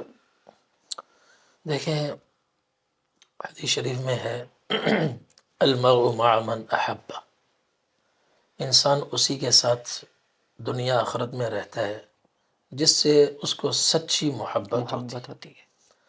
حضرت انس رضی اللہ عنہ رضی کی اللہ روایت صحیح مسلم میں ہے، فرماتے ہیں ما فرحنا بعد الاسلام فرحا اشد من قول النبی صلی اللہ علیہ وسلم المرء مع من احب، اسلام لانے پر ہمیں سب سے زیادہ خوشی ہوئی، پھر اس کے بعد اللہ تعالیٰ کی بے شمار نعمتیں تواتر کے ساتھ آتی رہیں، اسلام کے بعد کسی نعمت پر ہمیں اتنی خوشی نہیں ہوئی جتنی خوشی اس دن ہوئی جب نبی کریم صلی اللہ علیہ وسلم کی زبان مبارک سے یہ کلمہ ظاہر ہوا، جملہ ظاہر ہوا، آپ نے فرمایا المرء مع من احب، ہاں، کہ انسان دنیا آخرت میں انہی کے ساتھ ہوگا جس سے سچی محبت کرتا ہوگا۔ پھر آگے وجہ، خوشی کی وجہ بتائی، فرمایا فإنی احب اللہ ورسولہ وابا بکر وعمر رضی اللہ رضی عنہما اللہ وارجو ان اکون معہم فی الجنہ، کیونکہ مجھے اپنا پتہ ہے میرے دل میں اللہ کی بھی محبت ہے، اللہ کے رسول کی بھی محبت ہے، اور ابو بکر و عمر رضی اللہ رضی عنہما اللہ کی بھی محبت ہے، اور مجھے امید ہے کہ میں جنت میں انہی ہستیوں کے ساتھ ہوں گا اس محبت کی وجہ سے۔ سبحان جب حضرت عمر رضی اللہ عنہ کی وفات ہوئی، اور طویل واقعہ ہے، انہوں نے حضرت عائشہ رضی اللہ عنہ سے اجازت مانگی، جی، اجازت ملی تو قبر کھودی جا رہی تھی، تو حضرت عباس رضی اللہ عنہما فرماتے ہیں ابن کہ میں نے کندھے پر کسی کا ہاتھ محسوس کیا، تو میں نے پیچھے مڑ کے دیکھا تو وہ حضرت علی رضی اللہ عنہ تھے، اور فرمایا کہ ان کی آنکھوں سے آنسوں کی لڑیاں جاری تھیں، اور وہ فرما رہے تھے عمر میں جانتا تھا کون سی زمین تمہیں پناہ دے سکتی تھی اس کے علاوہ، اللہ اکبر، کہاں تم جا سکتے تھے اس کے علاوہ۔ میں نے ایک دفعہ نہیں، نہ جانے کتنی مرتبہ نبی کریم صلی اللہ علیہ وسلم کو یہ ارشاد فرماتے ہوئے سنا ہے کہ خرجت انا و ابو بکر و عمر ودخلت انا و ابو بکر و عمر فعلت انا و ابو بکر و عمر انطلقت انا و ابو بکر و عمر، میں آیا ابو بکر عمر آئے، میں گیا ابو بکر و عمر گئے، میں چلا ابو بکر و عمر ساتھ چلے، سبحان اللہ، میں نے کیا ابو بکر و عمر ساتھ، ہر جگہ نبی کریم صلی اللہ علیہ وسلم اپنے ساتھ تم دونوں کا تذکرہ فرماتے تھے، اور میں اسی دن جان گیا تھا کہ تم دونوں حضور کے ساتھ ہی ہوگے، الگ نہیں ہو سکتے۔ اللہ اکبر، اس پر ایک واقعہ مجھے یاد آ رہا ہے، کہیں بات طویل نہ ہو جائے، نہیں بہت مزہ اختصار آ کے رہا ساتھ۔ ہے مدینہ میں رہ کے، مدینے والوں کی بات کرنے کا جو مزہ ہے نا وہ کہیں اور نہیں۔ بالکل۔ تو تابعین کا دور ہے، امام عتبی رحمۃ اللہ علیہ قبر مبارک کے پاس بیٹھے اور درود و سلام عرض کر رہے ہیں۔ اس وقت یہ چاروں طرف دیوار نہیں اٹھی تھی، صحیح، وہ حضرات صحابہ کرام تابعین بالکل قبر کے پاس بھی آ کر بیٹھ سکتے تھے۔ صحیح، تو وہ فرماتے ہیں کہ میں بیٹھا تھا کہ اتنے میں نے دیکھا ادھر باب السلام کی طرف سے ایک بدو اپنی سواری کھڑی کر کے آ رہے ہیں اور روتے ہوئے، اور پھر جب قبر مبارک کے سامنے آئے تو انہوں نے بڑے ادب کے ساتھ سلام پیش کیا، درود پیش کیا، اور پھر قرآن کریم کی ایک آیت پڑھی اور حضور صلی اللہ علیہ وسلم کی خدمت میں عرض کیا، یا رسول اللہ سمعت اللہ یقول، میں نے قرآن کریم میں اللہ تعالیٰ کا یہ ارشاد پڑھا ہے، وَلَوْ أَنَّهُمْ إِذ ظَّلَمُوا أَنفُسَهُمْ جَاءُوكَ فَاسْتَغْفَرُوا اللَّهَ وَاسْتَغْفَرَ لَهُمُ الرَّسُولُ لَوَجَدُوا اللَّهَ تَوَّابًا رَحِيمًا، کہ اللہ تعالیٰ فرماتے ہیں قیامت تک کی انسانیت کے لیے قانون بیان کیا۔ یہ آیت صرف صحابہ کرام کے لیے نہیں ہے، قرآن کی ہر آیت جی جی، تا پوری قیامت امت لوگوں کے مسلمہ لیے، کے پوری لیے۔ امت کے لیے۔ تو اللہ تعالیٰ فرماتے ہیں کہ اگر لوگ اپنے اوپر بے تحاشا ظلم کریں، ظلم سے مراد بے تحاشا اللہ کی نافرمانی، کیونکہ نافرمانی میں اللہ کا تو نقصان نہیں، اپنا ہی اپنے نقصان ہے۔ نقصان ہے۔ تو ظلم، زیادتی، گناہوں کے انبار اور گناہوں کی غلاظتوں میں ڈوب جائیں، اگر وہ 3 کام کر لیں تو ان کے گناہ زمین سے لے کر آسمان تک اتنے زیادہ بھی ہوں گے، ستاروں کے برابر اور سمندر کی جھاگ کے برابر، بارش کے قطروں کے برابر، درختوں کے پتوں کے برابر، تو اللہ جل جلالہ فوراً ہی سارے گناہ معاف فرما دیں گے اور اللہ کو کوئی پرواہ نہیں۔ 3 کام کر لیں۔ پہلا کام جاؤ کا، اتنے سارے گناہ کر کے مایوس نہ ہوں، آپ کے در پر آ جائیں، آپ اللہ کے پاس آ جائیں، جاؤ کا، آپ کے پاس آئیں۔ دوسرا کام وستغفر اللہ، اور آ کر سچے دل سے اللہ سے اپنے گناہوں سے معافی مانگیں۔ اور تیسرا کام واستغفر لہم الرسول، اللہ کے رسول بھی اس کے لیے استغفار کریں۔ اللہ اکبر، الانبیاء احیاء فی قبورہم یرزقون، بے شک انبیاء علیہ السلام تو قبروں میں زندہ ہیں، بے شک، تو جب کوئی آتا ہے وہ استغفار کرتا ہے اور آداب کی رعایت کے ساتھ آتا ہے تو اللہ کے رسول بھی استغفار کرتے ہیں۔ سبحان اللہ، تو یہ 3 کام کریں، جتنے مرضی گناہ کیے ہوں آپ کے پاس آئیں اور خود سچے دل سے استغفار کریں، توبہ کریں، اور اللہ کے رسول بھی اس کے لیے استغفار کریں، تو کیا ہوگا؟ لَوَجَدُ اللَّهَ تَوَّابًا رَحِيمًا، تم دیکھو گے اللہ اس کے لیے بھی تواب بن جائیں گے، رحیم بن جائیں گے، اور اس کے سارے گناہوں پر معافی کا قلم کھینچ دیں گے۔ سبحان اللہ، تو یہ آیت پڑھ کر، حوالہ دے کر بدو نے عرض کیا، یا رسول اللہ جئتو استغفر اللہ ومستغفرا لک، اللہ کے رسول میں استغفار کروں، آپ کے پاس بھی آ گیا ہوں، آپ بھی میرے لیے استغفار فرمائیں تاکہ اللہ میرے گناہ معاف فرمائے۔ یہ پڑھ کر پھر انہوں نے 4 اشعار کہے، ان میں 2 شعر آج بھی روضہ رسول کی جالیوں کے دائیں بائیں آپ دیکھیں گے لکھے ہوئے ہیں، اور باقی 2 کتابوں میں ہیں۔ انہوں نے محبت سے کہا، یا خیر من دفنت بالقاع اعظمہ فطاب من طیبہن القاع والاکم، اے وہ بہترین ہستی جس کا وجود مسعود تہ خاک جاتے ہی کل زمین نیچے بھی اوپر بھی پہاڑ بھی معطر ہو گئی، سبحان اللہ، مہک گئی۔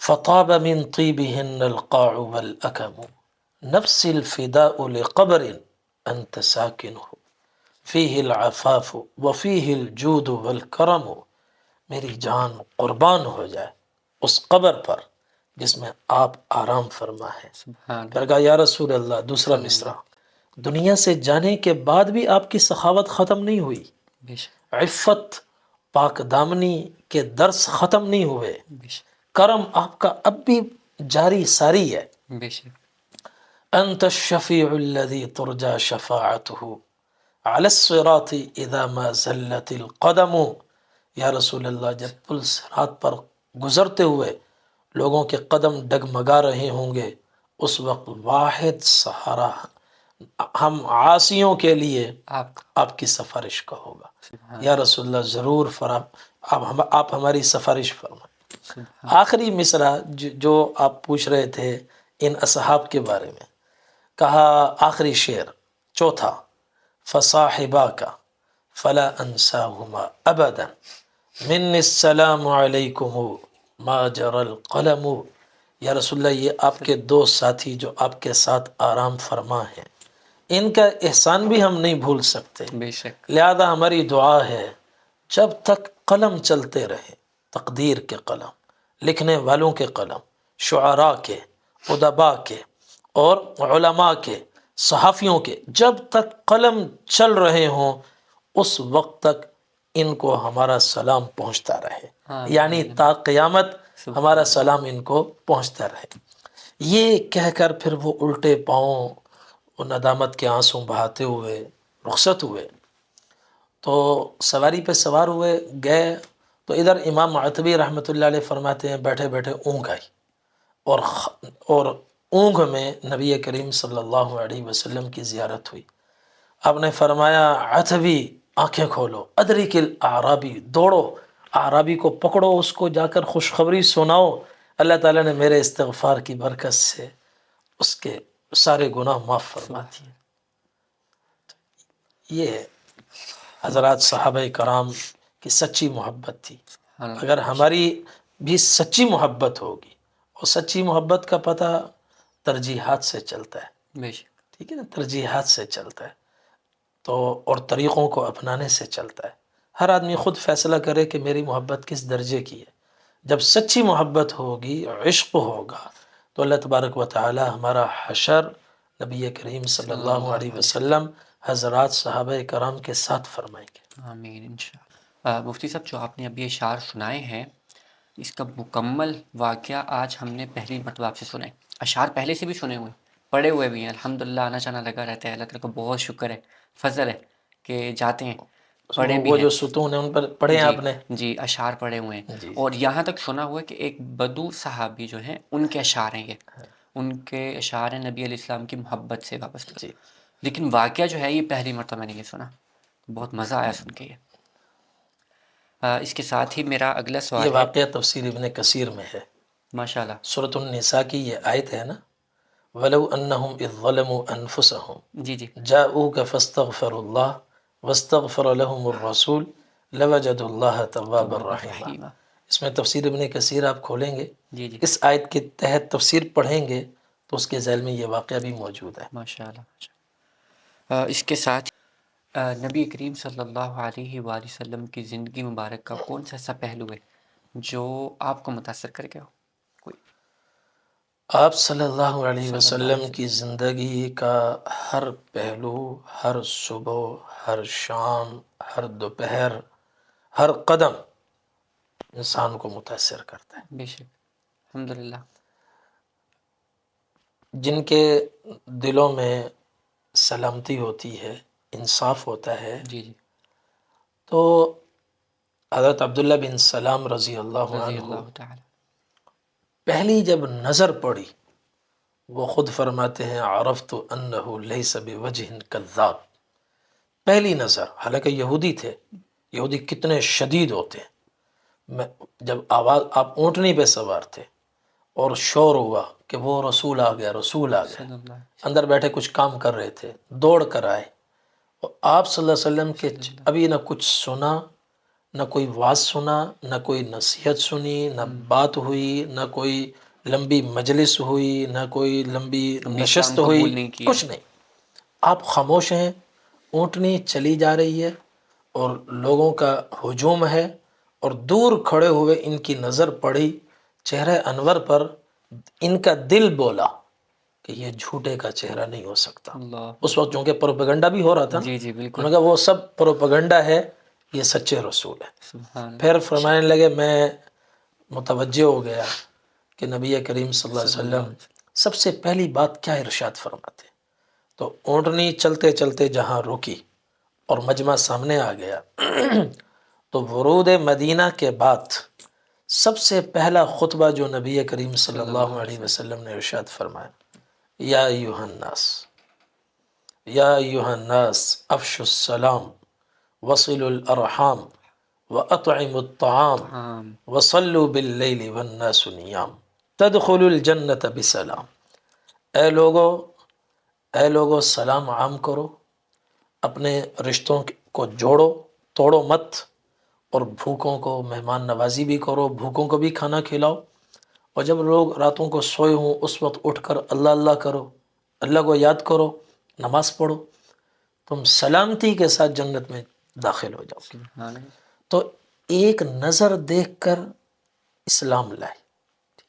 تو آپ صلی اللہ علیہ وسلم کی زندگی کا ہر پہلو پرکشش ہے، بے شک جاذب نظر ہے، اور متاثر کن ہے، لیکن ایک پہلو بہت نمایاں ہے۔ یعنی آپ کے جو اعمال ہیں، آپ نے ایک سخاوت ہے، جی سخاوت ہر کوئی کبھی نہ کبھی تو کر ہی سکتا ہے، جی نماز ہے تو کوئی پڑھ لے گا۔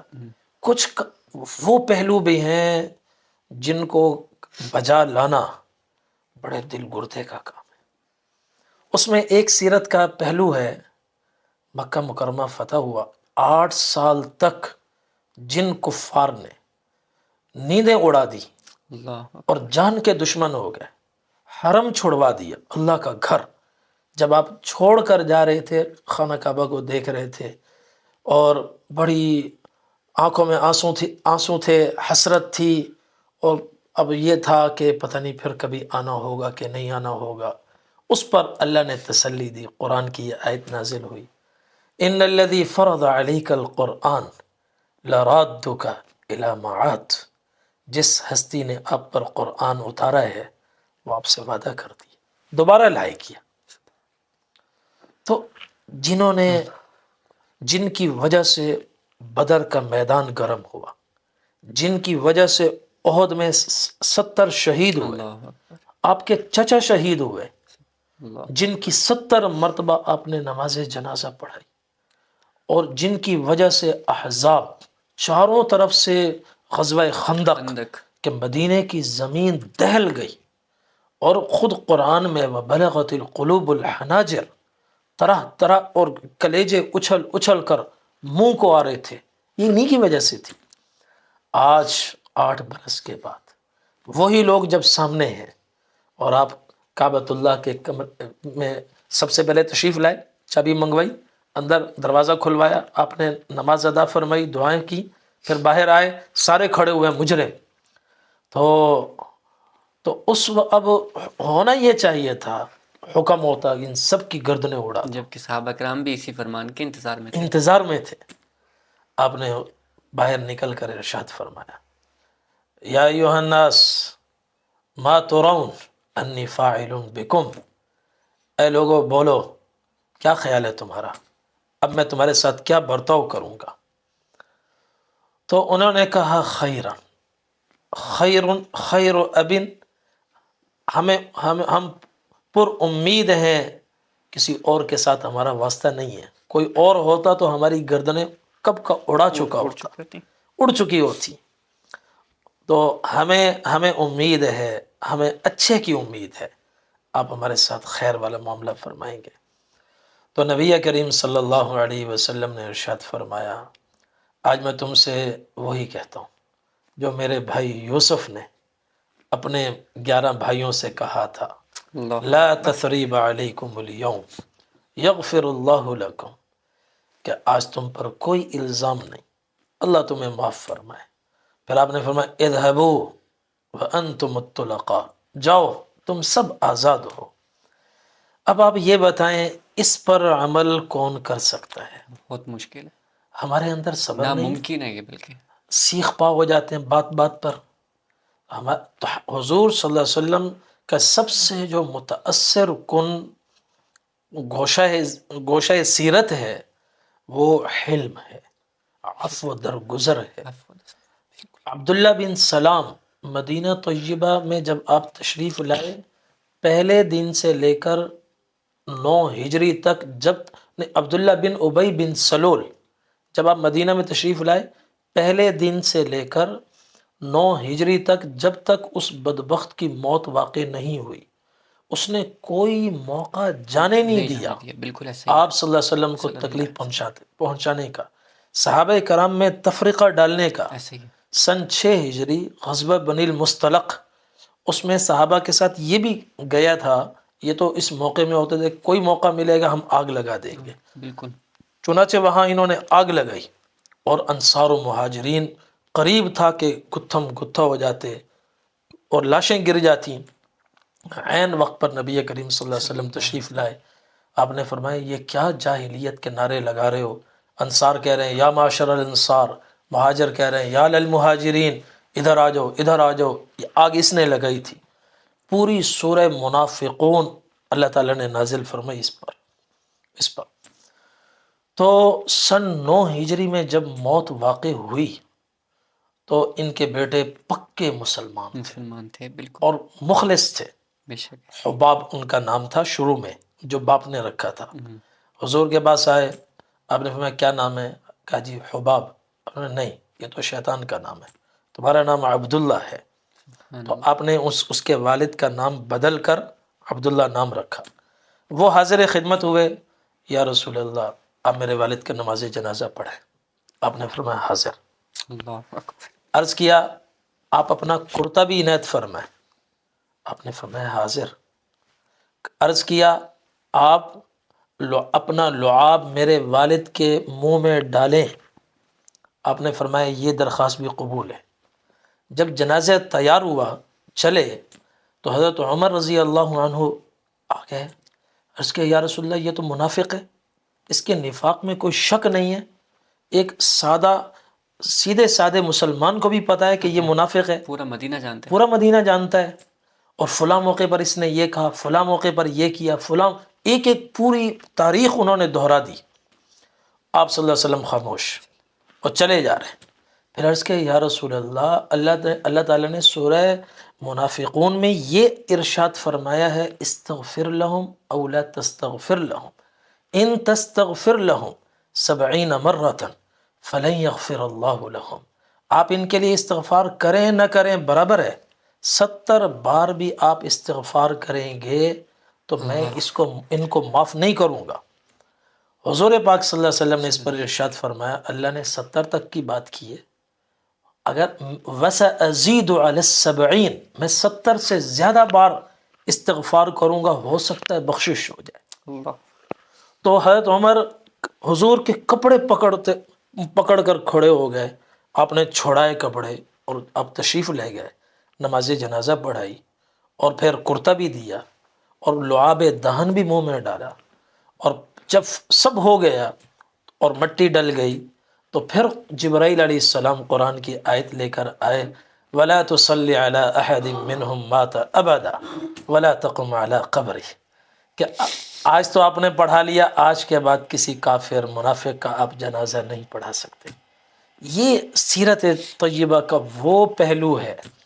اگر ہم اسلام جو پھیلا ہے قسم پرسی کے دور میں اور وسائل نہ ہونے کے دور میں، ٹھیک ہے، اب تو بہت زیادہ وسائل پیدا ہو گئے ایسا ہی ہے۔ اور مسلمان بھی بہت کم تھے، اور روم فارس کی قوتوں کو ٹکڑے ٹکڑے کر کے رکھ دیا۔ بے شک۔ اس کے پیچھے یہ صفات تھی، حلم اور بردباری اور صبر اور قوت برداشت۔ یہ ہمارے اندر ان سیرت کے ان واقعات کو بار بار سننے، پڑھنے، سمجھنے، دہرانے اور پھر اپنے اندر پیدا کرنے کی ضرورت ہے۔ ضرورت ہے۔ بہت بہترین آپ نے پہلو یہ اجاگر کیے۔ ناظرین سے بھی یہی دعا ہے کہ اللہ رب العزت ہمیں نبی علیہ السلام کی اس مبارک سیرت پر چلتے ہوئے کامیابی اور کامرانی عطا فرمائے۔ آمین۔ مفتی صاحب ماشاءاللہ ہم نے دیکھا کہ آپ آتے رہتے ہیں، جیسا کہ آپ بتا رہے ہیں، اور 2-3 حج بھی کر لیا آپ نے، آپ کو الحاج بھی کہا جا سکتا ہے۔ تو اس کے حوالے سے آپ بتائیں اس کو کیسے آپ مینیج کرتے ہیں؟ قافلے والوں کے ساتھ آتے ہیں تو کیا ترتیب آپ کی رہتی ہے حج کے دوران، عمرے کے دوران؟ 2025 میں تو ایک سانحہ پیش آیا تھا جی حاجی، پرائیویٹ والوں کے لیے، بالکل ایسا ہے۔ تو اس میں ہم رہ گئے، اس میں متاثرین میں ہم بھی تھے۔ اچھا۔ ہاں، میں نے پھر میری مسجد سے کافی لوگ تھے تو میں نے ایک دن جمعے میں ان سے میں نے کہا کہ آپ لوگ اس سال حج پر نہیں جا سکے، لیکن آپ مطمئن رہو، انشاءاللہ اللہ جل جلالہ آپ کو حج کا پورا پورا ثواب عطا فرمائیں گے۔ سبحان اللہ۔ تو انہوں نے پوچھا کیسے؟ آپ نے فرمایا، وہ حدیث شریف میں نے بیان کی کہ نبی کریم صلی اللہ صلی علیہ اللہ علیہ وسلم وسلم۔ جب سفر تبوک میں تشریف لے گئے، تقریباً 1000 کلومیٹر کا سفر جی ہے، بالکل ایسا ہی ہے۔ تو بہت سے لوگ مدینے میں سے نہیں جا سکے تھے سواریوں کی عدم دستیابی کی وجہ سے۔ ایسا ہی ہے۔ تو آپ نے تبوک پہنچ کر ارشاد فرمایا، ان بالمدینۃ اقواما، مدینہ طیبہ میں کچھ لوگ ایسے ہیں ما قطعوا وادیا ولا شعبا، نہ انہوں نے کوئی وادی عبور کی، نہ کوئی گھاٹی عبور کی، اور نہ شیب و فراز سے نہ وہ گزرے جو تم مشقتوں سے گزرے، لیکن الا کانوا معکم، وہ ہیں مدینہ میں مگر ہر وادی میں تمہارے ساتھ، سبحان اللہ۔ ہر گھاٹی میں تمہارے ساتھ، ہر راہ میں تمہارے ساتھ، تمہیں مشقتیں اٹھا کر جتنا اجر ملا اتنا انہیں گھر بیٹھے اجر ملا، وہ سبحان تمہارے اللہ۔ ساتھ ہیں مدینہ میں۔ صحابہ کرام حیران ہو گئے، یا رسول اللہ صلی مدینہ اللہ میں علیہ رہ کر وسلم۔ ہمارے ساتھ کیسے؟ آپ نے فرمایا حبسہم العذر، عذر کی وجہ سے رہ گئے، سواریاں نہیں تھیں، اگر سواری ہوتی تو وہ تمہارے ساتھ ہوتے۔ تو میں نے کہا چونکہ آپ نے تمام انتظامات جو آپ کے بس میں تھے وہ کر لیے، پیسے جمع کروا دیے، پاسپورٹ بنوا لیا، سب کچھ کر لیا، آگے نہیں ہو سکا، بلاوا نہیں آ سکا۔ بلاوا نہیں آ سکا۔ تو 2025 میں تو ہم متاثرین میں تھے، 24 میں الحمدللہ ہمارا ایک بہت بڑا قافلہ تھا، تقریباً 2800 افراد اس میں تھے، 2800 کا قافلہ؟ 2800 کا۔ ماشاء اللہ۔ اور جب مکہ سے مدینہ طیبہ آنا ہوا سفر۔ تو اس میں ہمارے پیکج مختلف تھے، اکانومی اور دوسرے، تو اکانومی پیکج سب سے بڑا تھا، تقریباً 30 سے زائد بسیں ایک ساتھ چل رہی تھیں۔ ماشاء اللہ ماشاء اللہ۔ الحمدللہ پھر ان کو ہم نے، میرے ذمے جو کام ہے وہ ہے عملی تربیت۔ تربیت۔ روزانہ عشاء کی نماز کے بعد تمام حجاج کو میں لے کر بیٹھتا اور انہیں شروع میں حج سکھاتا تھا، اور پھر کچھ دنوں کے بعد، یعنی 3-4 دن کے بعد، پھر میں سیرت طیبہ کے وہ واقعات انہیں سناتا جس سے ان کے حوصلے بلند ہوں، بلند ہوتے ہیں۔ اور یہاں قدم قدم پر صبر کی ضرورت ہوتی ہے۔ بالکل تو ایسا ہی ہے۔ صبر کے، صحابہ کرام کے جو واقعات ہیں وہ سنانے سے بے صبرے میں بھی صبر آ صبر جاتا آ ہے، جاتا ہے، اور صبر کی بدولت راستہ آسان ہو آسان جاتا ہو ہے۔ جاتا ہے۔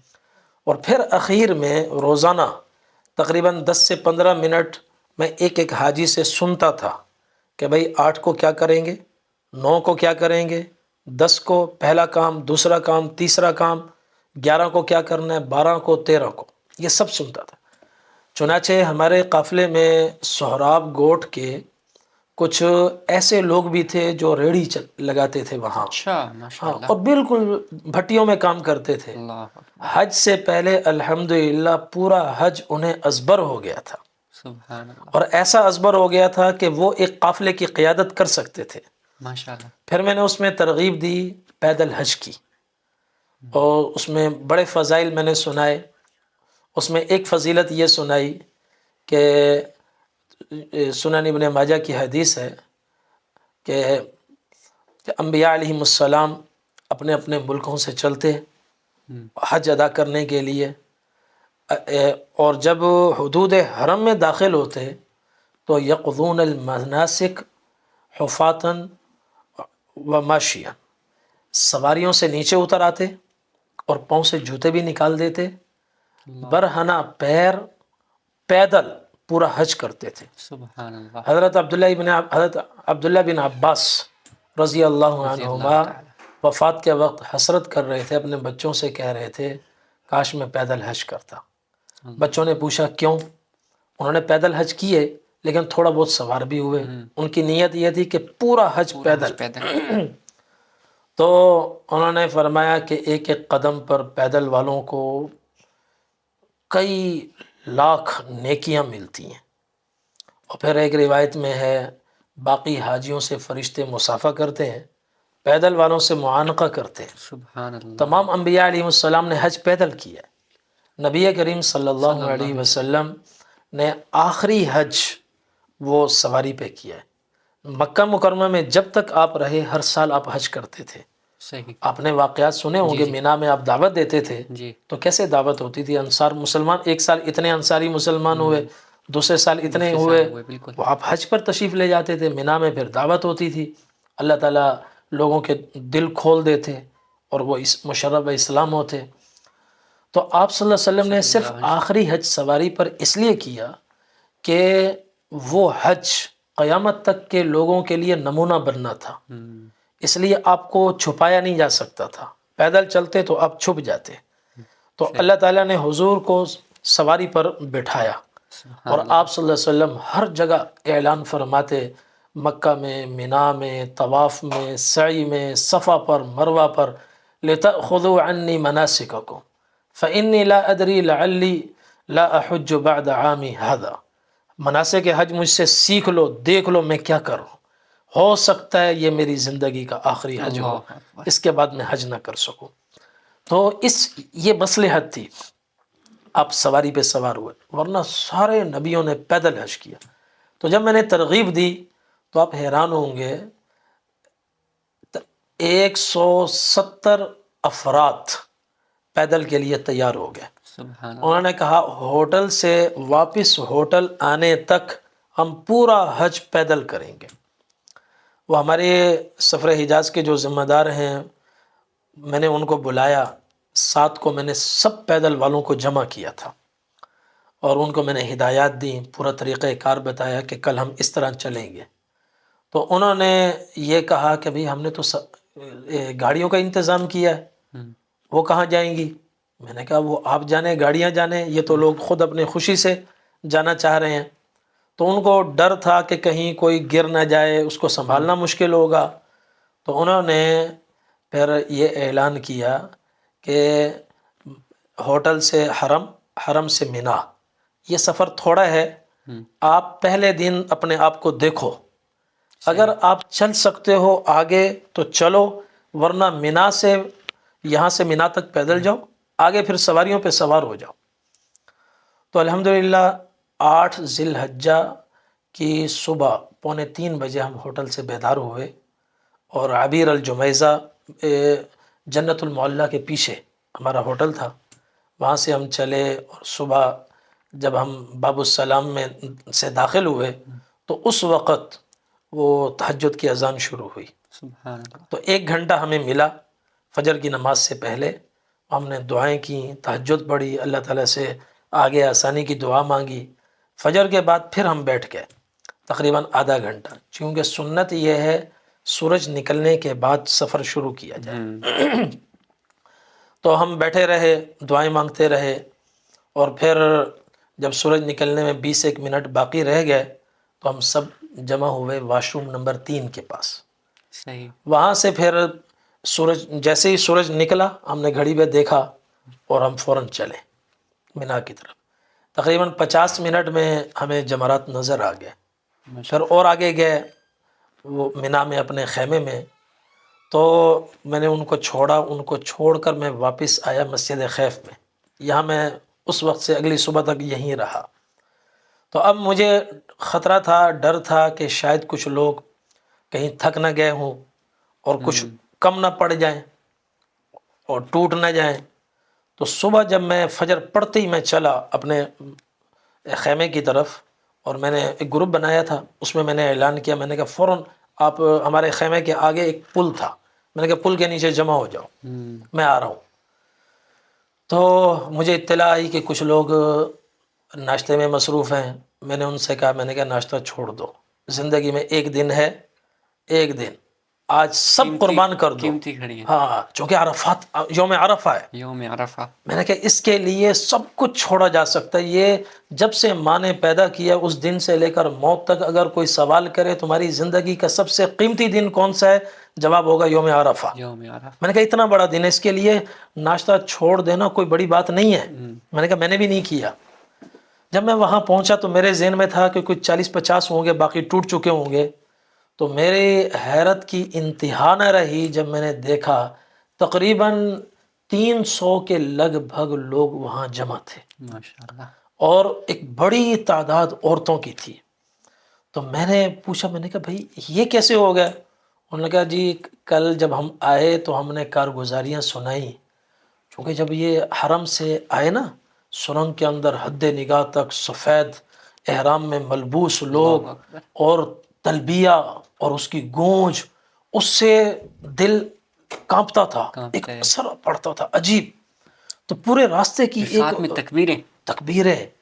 تو یہ جب انہوں نے نقشہ کھینچا نا تو بہت سے لوگ پھر تیار ہو گئے. انہوں نے کہا جی ہم بھی پیدل جائیں گے.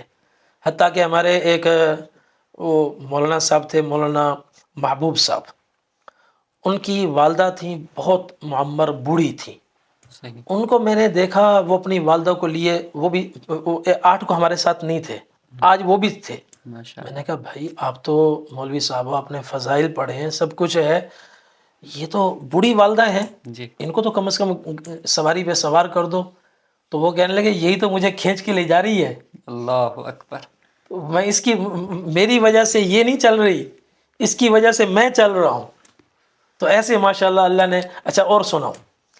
تو جب ہم پہنچے، پورا قافلہ لمبا تھا، میں آگے آگے تھا، کبھی میں پیچھے جاتا کبھی آگے، سب کو دیکھنے کے لیے. جب مسجد نمیرہ کے مینار نظر آئے تو میرے ساتھ ساتھ نا ایک صاحب تھے وہ چل رہے تھے. اس میں 2 خواتین تھیں، وہ پیدل وہ جانا چاہ رہی تھیں، تو ان کی ویل چیئر بھی ہم چلا رہے تھے ساتھ ہی بدل بدل کے نا. تو ان میں میرے ساتھ جو تھے وہ بھی ویل چیئر چلا رہے تھے، اور ان کی عمر ہوگی کوئی 55 سے 60 کے درمیان. صحیح. اچھا. تو وہ میرے برابر چل رہے تھے، اور میں چونکہ بہت چلنے کی مشق کر چکا تھا، تھوڑا تیز تھا، اور مسجد نمیرہ کے مینار دیکھ کر میرے اور تیزی آ گئی. تو جب میں نے ان سے کہا، میں نے کہا ماشاءاللہ آپ تو جتنی عمر کے ہو اس سے زیادہ تیز آپ چل رہے ہو، بڑی ہمت دکھا رہے ہو. تو کہنے لگے مفتی صاحب مجھے شوگر بھی ہے. میں نے کہا ہیں اچھا. شوگر کے ساتھ بھی چل رہے ہو، اتنی عمر اور شوگر؟ کہنے لگا اور سناؤ. میں نے کہا بتاؤ. کہ میرا دل کا آپریشن بھی ہوا ہے. میں نے کہا اللہ اکبر. میں نے کہا اس کے ساتھ اتنی رفتار؟ پھر کہنے لگے اور بتاؤں؟ میں نے کہا بتاؤ. کہنے لگے یہاں اندر بیٹری بھی رکھی ہوئی ہے، وہ دل کو چلانے والی بیٹری ہوتی ہے نا، وہ بھی رکھی ہوئی ہے. یعنی میں حیران ہو گیا، اللہ تعالیٰ کی ایسی مدد آتی ہے، ایسی سبحان مدد اللہ. آتی ہے. عجیب و غریب واقعات نظر آتے ہیں اس کہ اللہ تعالیٰ کیسے کیسے چلاتے. ایک خاتون کو دیکھا، وہ سامان ایک ہاتھ سے سامان گھسیٹ رہی ہیں، ایک ہاتھ سے بچہ بھی اٹھایا ہوا ہے، اور پورا سفر انہوں نے پیدل کیا. ماشاء اللہ. یہ اللہ تعالیٰ ہمت عطا فرماتے ہیں. الحمدللہ ہم خوبصورت ایک نظم بنتا ہے، اس نظم کے ساتھ تمام، اور اللہ کی پھر مدد بھی ہوتی ہے، ہم بے شک مانگتے بھی ہیں صحیح ہے. اللہ سے، تو اللہ تعالیٰ بہتر ہمت انداز بھی میں دیتے چلا ہیں، دیتے ہیں. آگے بڑھاتے ہیں. جی جی الحمدللہ. جیسا کہ اکثر لوگ جو ہیں وہ اسی ایک بات کو لے کر کمنٹ سیشن میں آ جائیں گے، شور مچانا شروع کر دیں گے، آپ زیادہ مفتی نہ بنیں، زیادہ باتیں نہ کریں، دین کے اندر تو آسانیاں ہیں، سواریاں ہیں، پھر آپ پیدل کیوں چل رہے؟ تو اس بارے میں آپ کیا کہنا چاہیں گے؟ دیکھیں عمل کے 2 درجے ہیں، ایک ہے عزیمت، ایک ہے رخصت. جی. ٹھیک ہے. حدیث شریف میں ہے سددو، راہ راست پر چلو، وقاربو، اور عزیمت کے قریب رہنے کی کوشش کرو.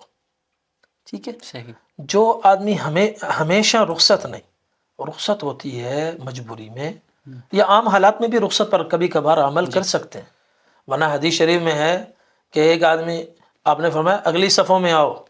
جمعے والے دن جو آدمی کہتا ہے یار یہ بس یہاں بیٹھ جاتے ہیں، آگے کیا جانا، نماز تو ہو ہی جائے گی، جو یہاں پیچھے ہوگا جنت میں بھی پیچھے کھڑا ہوا ہوگا. اللہ. ٹھیک ہے. تو اللہ نے جب ہمت دی ہے، طاقت دی ہے، تو پھر ہمیں عزیمت کی کوشش تو کم از کم کرنی چاہیے. آگے بڑھنا نماز بیٹھ کر پڑھنے، نفل بیٹھ کر پڑھنے کی بھی اجازت ہے، کھڑے ہو کر پڑھنا عزیمت ہے، بیٹھ کر پڑھنا رخصت ہے. اب یہ تو نہیں کہ ہمیشہ بیٹھ کر ہی نماز پڑھیں. آج اگر جب ہمت ہے بیٹھ کر کھڑے ہو کر پڑھیں گے، اور آگے چل کر جب ہمت جواب دے جائے گی اس وقت بیٹھ کر پڑھیں گے، انشاءاللہ اجر وہی کھڑے ہونے والا ملے گا. ملے گا. کھڑے ہو کر پڑھتے رہیں گے، ایک عادت بن جائے گی. عادت بن جائے چاہے آپ بڑھاپے کو بھی پہنچ جائیں، لیکن جی عادت بنی ہوگی تو آپ کھڑے ہو کر بھی پڑھ سکتے ہیں. بالکل. پھر مفتی صاحب، آپ نے ابھی بتایا کہ نبی علیہ السلام نے جو آخری حج کیا، اس میں تھوڑا سا مجھے عجیب سی بات لگ رہی ہے، کیونکہ ہم نے بھی اور تقریباً لوگوں نے سنا ہوا ہے کہ نبی علیہ السلام نے اپنی مبارک زندگی کے اندر ایک ہی حج فرمایا، اور ایک ہی حج ہے وہ حجۃ الوداع جس کو کہا جاتا ہے. تو اس پر کیا ہے جواب، کیا ڈیٹیل ہے اس کی؟ دیکھیں، نبی کریم صلی اللہ علیہ وسلم نے حج متعدد فرمائے. اچھا. ہاں، ہم جو کہتے ہیں ایک حج کیا، جی. اس کا مطلب ہے ہجرت کے بعد ایک کیا. صحیح. ہجرت سے پہلے جب تک نبی کریم صلی اللہ علیہ وسلم مکہ مکرمہ میں قیام پذیر تھے، آپ ہر سال حج فرماتے تھے. اچھا. حافظ ابن حجر رحمۃ اللہ علیہ جو صحیح بخاری کے سب سے بڑے شارح ہیں، اچھا. اور کئی 2 درجن جلدوں میں انہوں نے بخاری شریف کی شرح لکھی ہے، بڑی بسط اور تفصیل کے ساتھ. جب باب حجۃ الوداع انہوں نے قائم کیا امام بخاری رحمۃ اللہ علیہ نے، اس کے تحت حافظ ابن حجر رحمۃ اللہ علیہ نے یہ بات نقل کی کہ ہجرت کے بعد تو آپ نے ایک کیا، ہجرت سے پہلے ہر سال کیے. ماشاء اللہ. دلیل یہ پیش کی کہ یہ حج کا سلسلہ تو آدم علیہ السلام سے چلا ہے، اور مکہ مکرمہ کے جو عرب تھے یہ حضرت ابراہیم علیہ السلام کی اولاد میں سے تھے، اور ملت ابراہیمی کے پیروکار ہونے کے دعوے دار تھے، اور اس میں انہوں نے کئی چیزیں خلاف شریعت بھی شامل کر لی تھیں. لیکن دور جاہلیت میں بھی حضرت ابراہیم علیہ السلام کی کچھ چیزیں انہوں نے بڑی مضبوطی سے پکڑی ہوئی تھیں. تھامی ہوئی تھی. مثلا مہمان نوازی کرنا، حاجیوں کی خدمت کرنا، اور حج کرنا. حج اس میں انہوں نے کچھ باطل رسمیں بھی شامل کر دی تھیں، لیکن حج کی عظمت ان کے دل و دماغ میں اتنی چھائی ہوئی تھی. حافظ ابن حجر رحمۃ اللہ علیہ فرماتے ہیں دور جاہلیت میں حج کا مہینہ آ جائے اور کوئی شخص چل سکتا ہو اور مکہ میں موجود ہو اور وہ حج نہ کرے، یہ ممکن ہی نہیں تھا. صحیح. یعنی کفار کے ہاں بھی وہ چل سکتا ہو اور کوئی عذر نہ ہو بیماری کا، صحت مند ہو، حج کے مہینے آ جائیں، وہ سفر پر نہ ہو بلکہ مکہ میں ہو اور حج نہ کرے، یہ ناممکن تھا. ہر آدمی، امیہ بن خلف، ابو جہل، اور عتبہ بن ربیعہ، شیبۃ بن ربیعہ، صفوان بن امیہ، یہ بڑے بڑے جتنے کفار تھے باقاعدگی سے حج کرتے تھے، اگرچہ انہوں نے اپنی باطل رسمیں بھی شامل کی ہوئی تھی. تو جب ایک کافر مکہ میں ہوتے ہوئے اور عذر نہ ہوتے ہوئے گھر نہیں بیٹھ سکتا، لازمی طور پر حج کرتا ہے. اور نبی کریم صلی اللہ علیہ وسلم کو تو حکم ہے ان اتبع ملت ابراہیم حنیفا وما کان من المشرکین، آپ ملت ابراہیمی کی صحیح معنوں میں پیروی کیجیے. تو یہ کیسے ممکن ہے؟ نبی کریم صلی اللہ علیہ وسلم مکہ مکرمہ میں ہوں، حج کے مہینے آ جائیں اور آپ حج نہ فرمائیں، باقی کفار حج پہ چلے جائیں. پھر آپ یہ نہیں دیکھتے سیرت طیبہ میں کہ بیعت العقبہ ہوئی، ایک سال اتنے انصار مسلمان ہوئے، ایک سال 6 ہوئے، ایک سال 14 ہوئے. وہ کہاں ہوئے، کیسے ہوئے؟ مینا میں آپ صلی اللہ علیہ وسلم کی دعوت سے ہوئے. تو مینا میں آپ کیسے تشریف لے گئے؟ کیونکہ آپ خود حج فرماتے تھے، حج کا موسم ہوتا تھا، حضرات آتے تھے وہاں پہ. تو اس لیے ہجرت سے پہلے آپ نے ہر سال حج کیا. کتنے حج کیے یہ تعداد اللہ ہی بہتر جانتے ہیں، کہیں اس کا حتمی تعداد کہیں محفوظ نہیں ہے، اللہ ہی کے علم میں ہے، مگر آپ حج کرتے تھے. ماشاءاللہ. ایک دوسرا سوال ہے کہ فتح مکہ جو ہے وہ رمضان المبارک میں 8 ہجری کو ہوا فتح مکہ. آپ نبی علیہ السلام نے اس سال حج نہیں کیا، 9 کو نہیں کیا، 10 کو کیا، اس میں کیا مماثلت تھی؟ اس کی وجہ یہ ہے کہ مکہ مکرمہ 18 رمضان المبارک سن 8 ہجری میں فتح ہوا. صحیح. تو اب شوال پھر ذی قعدہ ان مہینوں میں نبی کریم صلی اللہ علیہ وسلم یہی مکہ میں تھے. شوال میں 6 شوال کو غزوہ حنین ہوا. حنین سے واپسی، حنین کے بعد اوتاس ہوا. اوتاس کے بعد یہ بنو حوازن بھاگ کر طائف گئے. وہاں آپ نے 15-20 دن طائف کا محاصرہ فرمایا. پھر وہاں سے واپسی پر آپ جعرانہ میں تشریف لائے. حنین کا جو مال غنیمت تھا وہ سب آپ نے تقسیم فرمایا. تو ذی القعدہ ذوالحجہ کے اوائل میں بھی آپ مکہ مکرمہ میں تھے، مگر اس سال آپ نے حج نہیں کیا، بلکہ حضرت عتاب بن اسید رضی اللہ عنہ کو امیر حج بنا کر اور ہدایات دے کر ان کو آپ نے مکہ مکرمہ روانہ فرمایا. انہوں نے حج کی امارت کی ذمہ داریاں ادا کیں، انہوں نے سنبھالی اور حج ہوا. سن 9 ہجری میں نبی کریم صلی اللہ علیہ وسلم نے حضرت ابو بکر صدیق رضی اللہ عنہ کو مدینہ طیبہ سے امیر حج بنا کر بھیجا. خود تشریف نہیں لائے. کیوں؟ اس لیے کہ سن 8 اور سن 9 ہجری ان دو میں مسلمان کفار دونوں نے مل کر حج کیا. مسلمانوں نے آپ صلی اللہ علیہ وسلم کی تعلیمات کے مطابق حج کیا، کفار نے اپنے طریقے سے حج کیا. سن 8 ہجری چونکہ تازہ تھا، جی، اس لیے آپ نے ان کو روکا نہیں. سن 9 ہجری میں نبی کریم صلی اللہ علیہ وسلم نے جب حضرت ابو بکر صدیق رضی اللہ عنہ کو روانہ فرمایا، ان سے فرمایا کہ مکہ میں، مینا میں، عرفات میں، مزدلفہ میں ہر جگہ اعلان کرو کہ لا یحج بعد العام مشرک، مشرکین کا یہ آخری سال ہے، اس کے بعد کوئی مشرک حج نہیں کر سکے گا. ولا یطوف بالبیت عریان، کفار برہنہ ہو کر طواف کرتے تھے، کہتے تھے ان کپڑوں میں تو ہم گناہ کرتے ہیں، اللہ کے گھر میں یہ کپڑے پہن کر کیسے آئیں؟ تو وہ کپڑے اتار کر طواف کرتے تھے. تو آپ نے فرمایا ولا یطوف بالبیت عریان، آج کے بعد کوئی بھی برہنہ ہو کر کپڑے اتار کر طواف نہیں کرے گا. کوئی متقی ہے، پرہیزگار ہے، فاسق ہے یا فاجر ہے، کچھ بھی ہے، کپڑے پہن کر طواف کرنا، احرام کے ساتھ طواف کرنا ہوگا.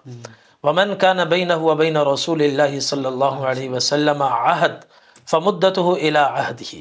تیسرا اعلان آپ نے یہ کروایا کہ جس کے ساتھ اللہ کے رسول صلی اللہ علیہ وسلم نے کوئی معاہدہ کیا ہے کچھ مدت تک کے لیے، تو وہ صرف معاہدہ اس مدت تک رہے گا، مدت سے آگے اس کی تجدید نہیں ہوگی. اور جس کے ساتھ بلا مدت معاہدہ ہوا ہے 4 مہینے اس کو مہلت ہے، 4 مہینے پہ وہ معاہدہ ختم ہو جائے گا. اور چوتھا آپ نے اعلان کروایا لا يدخل الجنت الا نفس مسلمہ ومؤمنہ، جنت میں صرف مسلمان جائیں گے، کفار جنت میں نہیں جا سکتے. ان 4 اعلانات کے ساتھ نبی کریم صلی اللہ علیہ وسلم نے حضرت ابو بکر صدیق رضی اللہ عنہ کو روانہ فرمایا. اور پھر چونکہ اس میں معاہدے کی بھی بات تھی کہ معاہدہ اب مدت تک ہوگا، اس کے بعد نہیں ہوگا، تو عربوں کا دستور یہ تھا کہ جس نے معاہدہ کیا ہے ختم بھی وہی خود آ کر کرے یا اس کا کوئی گھر کا بندہ آ کر کرے. تو جب یہ خیال اس اعلان کے لیے اور دیگر اعلانوں کو بھی شامل کرنے کے لیے حضرت ابو بکر کے بعد نبی کریم صلی اللہ علیہ وسلم نے حضرت علی رضی اللہ عنہ کو روانہ فرمایا کہ جا کر، چونکہ معاہدے والی بات ہے، یہ جا کے یہ اعلان تم کرو. حضرت ابو ہریرہ رضی اللہ عنہ ان کے ساتھ تھے. حضرت ابو ہریرہ فرماتے ہیں سن 9 ہجری میں چونکہ مجمع تھا، بلند آواز سے چیخ چیخ کر میں اعلانات کر رہا تھا مکہ میں، مینا میں، عرفات میں، تو میرا گلا بیٹھ گیا. تو سن 9 ہجری پہ مکمل گویا صفائی ہو گئی، اعلان ہو گیا کہ اب کوئی مشرک نہیں کرے گا. تو اب اگلا سال ایسا تھا جس میں کوئی مشرک شریک نہیں تھا، تو آپ صلی اللہ علیہ وسلم بنفس نفیس تشریف لائے. نہ صرف خود تشریف لائے، تقریباً 1,24,000 صحابہ کرام بھی آپ کے ساتھ تھے. اللہ اکبر، سبحان اللہ. تو یہ حکمت تھی. ماشاء اللہ. مفتی صاحب، جیسا کہ آپ نے بتایا کہ 9 ہجری میں مسلمان بھی کفار بھی ایک ساتھ حج کرتے تھے مکہ مکرمہ میں رہتے ہوئے.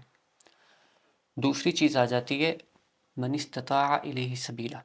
استطاعت کس چیز کی استطاعت؟ استطاعت سے کیا مراد ہے؟ دیکھیں سن 9 ہجری تک تو سب حج کر رہے تھے، جی. اور میں نے بتایا کہ کفار جو مکہ میں رہتے تھے اگر کوئی عذر نہ ہوتا تو وہ لازمی حج کرتے. جی اللہ تعالیٰ نے جو حج کو فرض فرمایا تمام مسلمانوں پر فرض نہیں کیا، جی بلکہ اس کے لیے فرمایا من استطاع الیہ سبیلا، سبیلا. کہ وہ حج کریں، ان پر حج فرض ہے جن میں استطاعت ہو. اب استطاعت کا مفہوم کیا ہے؟ جی یہ ہے قرآن کی آیت. حضور پاک صلی اللہ وسلم. علیہ وسلم دنیا میں تشریف لائے، اللہ تعالیٰ نے فرمایا لِتُبَيِّنَ لِلنَّاسِ، آپ کی بعثت کا ایک مقصد یہ ہے کہ آپ قرآن کو کھولیں. ٹھیک ہے، استطاعت کا لفظ مبہم ہے، اس کو آپ صلی اللہ علیہ صلی اللہ وسلم علیہ نے وسلم. کھولا. ایک صحابی نے سوال کیا، یا رسول اللہ ما یوجب الحج، حج کب فرض ہوتا ہے، کب واجب ہوتا ہے، کن چیزوں سے حج فرض اور واجب ہوتا ہے؟ آپ نے دو چیزیں بیان فرمائی، الزاد والراحلہ، نان و نفقہ ہو اور سواری کا بندوبست ہو. اب کوئی مکہ میں ہے، اس کے لیے زاد و راحلہ چند ہزار کافی ہیں، یعنی کہ اپنا خرچہ ہو 5 دن کا، صحیح. سواری کا بندوبست ہو بالکل. تو وہ چلے، اس پر حج فرض ہے، حج کرے. کوئی دنیا کے آخری کونے میں ہے تو وہ اپنا آنے جانے کا خرچہ، پیچھے اگر اس کے اہل و عیال ہیں ان کا خرچہ بھی ان پر لازم ہے. اتنا انتظام ہو اور پھر سواری کا انتظام بھی ہو، ٹکٹ آنے جانے کا. یہ دو چیزیں ہیں، اگر جس کے بس میں یہ ہیں اس پر حج فرض ہے، اور جس کے پاس سواری کا انتظام نہیں، نان و نفقے کا انتظام نہیں، اس پر حج فرض نہیں ہے. صحیح. اسی کے اندر یہ بھی آ جاتا ہے نا، سواری کے اندر ہی جیسا کہ رولز ہیں، قانون کو فالو کرنا لازمی ہے. آج کے لیول کے، آج کے ٹائم کے حساب سے پرمٹ لینا ضروری ہے. پرمٹ لیے بغیر آپ حج نہیں کر سکتے، جو کہ ایک قانونی چیز ہے. تو من استطاعت کے اندر یہ بھی چیز لاگو ہوتی ہے نا، کہ وہ پرمٹ لے اور پھر جائے حج پہ. بالکل ایسے ہی ہے. اب جو لوگ اجازت نہیں لے، تصریح جس کو جی کہتے ہیں، تصریح، اب بعض لوگ بغیر تصریح کے حج کرتے ہیں. جی. ٹھیک ہے، تو بغیر تصریح کے حج کرنا جائز نہیں ہے، کیونکہ اللہ تعالیٰ قرآن کریم میں ارشاد فرماتے ہیں یا ایھا الذین آمنوا اطیعوا اللہ واطیعوا الرسول واولی الامر منکم. اے ایمان والو، اللہ کی بھی مانو، اللہ کے رسول کی بھی مانو، اور اپنے حکام کی بھی مانو. مانو. اللہ کی اطاعت بلا مشروط، اللہ کے رسول کی اطاعت بھی غیر مشروط، لیکن حکام کی اطاعت ایک شرط کے ساتھ ہے. وہ کیا ہے؟ الطاعت فی معروف. یہ صحیح بخاری کی حدیث ہے کہ اگر ان کا حکم شریعت کی حدود کے اندر ہو تو جائز ہے، خلاف شریعت حکم دیں تو پھر ان کی ماننا لازم نہیں ہے.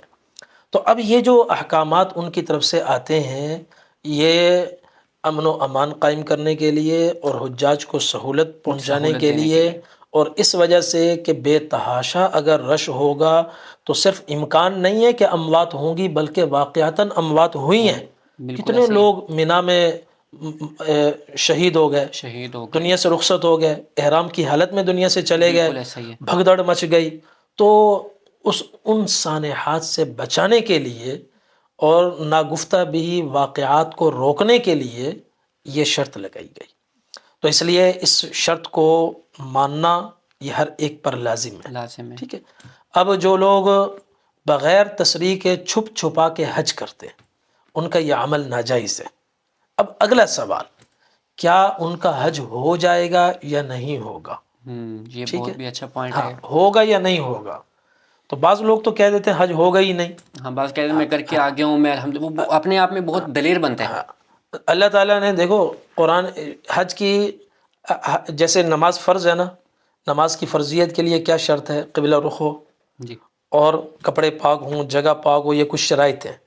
اگر ان شرائط کو آپ نے پورا کیا، آپ کسی کی غیبت کرتے ہیں یا جھوٹ بولتے ہیں، اس جھوٹ کا اثر نماز پہ پڑے گا یا نہیں؟ آپ کی نماز ہوگی یا نہیں ہوگی؟ فرق پڑے گا، ظاہر سی بات ہے. فرق پڑے گا، ہوگی یا نہیں ہوگی؟ یہ الگ بات آ گئی. نماز تو ہو جائے گی جی. نا، نماز ہو جائے گی. جی. اسی طرح اللہ تعالیٰ نے حج کے لیے جو شرط اللہ نے شرط قرار دی وہ ہے احرام ہے. اور حج میں ایک فرض ہے طواف زیارت، اور ایک ہے وقوف عرفہ. اس نے اگر یہ شرائط پوری کر دی، وہ قانون توڑنے کی وجہ سے گناہگار تو ہے، مگر حج اس کا ہو جائے گا. صحیح. حج ہو جائے گا، کیوں؟ وہ قانون شکنی سے گناہگار تو ہوگا. جیسے ایک آدمی نماز پڑھتا ہے، کسی کی غیبت کرتا ہے تو غیبت کی وجہ سے گناہگار ہے، مگر اگر تمام شرائط کی رعایت کے ساتھ وہ نماز ادا کرتا ہے باوضو ہو کر، نماز تو ہو جائے گی نا. جی. اگرچہ ثواب کم ہوگا مگر نماز ہو جائے گی. صحیح. وہ گناہ ہے، غیبت کرنا گناہ ہے، جھوٹ بولنا گناہ ہے، اور معاملات میں ہیر پھیر کرنا، خیانت کرنا یہ گناہ ہے، مگر اس کے وہ گناہ ایک حد تک رہے گا، اس کی وجہ سے نیکیاں ساری اڑ جائیں، ایسا نہیں ہے. ٹھیک ہے، یہ دو چیزیں ہو گئی. ایسے بغیر تصریح کسی کو حج کرنا جائز نہیں. اگر کسی نے کر لیا چھپ چھپا کے، احرام بھی ہے اور سارے فرائض بھی اس نے پورے کیے ہیں، واجبات بھی پورے کیے ہیں، تو حج تو ہو جائے گا، ثواب کم ہوگا. اس میں ایک اور پوائنٹ بھی ہے کہ جو ہمارے دیکھنے میں ہے، جو میرے اپنے پرسنل دیکھنے میں ہے، کہ ہم کہتے ہیں کہ اگر آپ نے چھپ چھپا کے حج کر لیے تو اس سے مراد یہ بھی ہم بول سکتے ہیں، بولتے بھی ہیں کہ آپ نے ان حاجیوں کا حق کھایا ہے جو پیسہ پے کر کے آئے ہیں.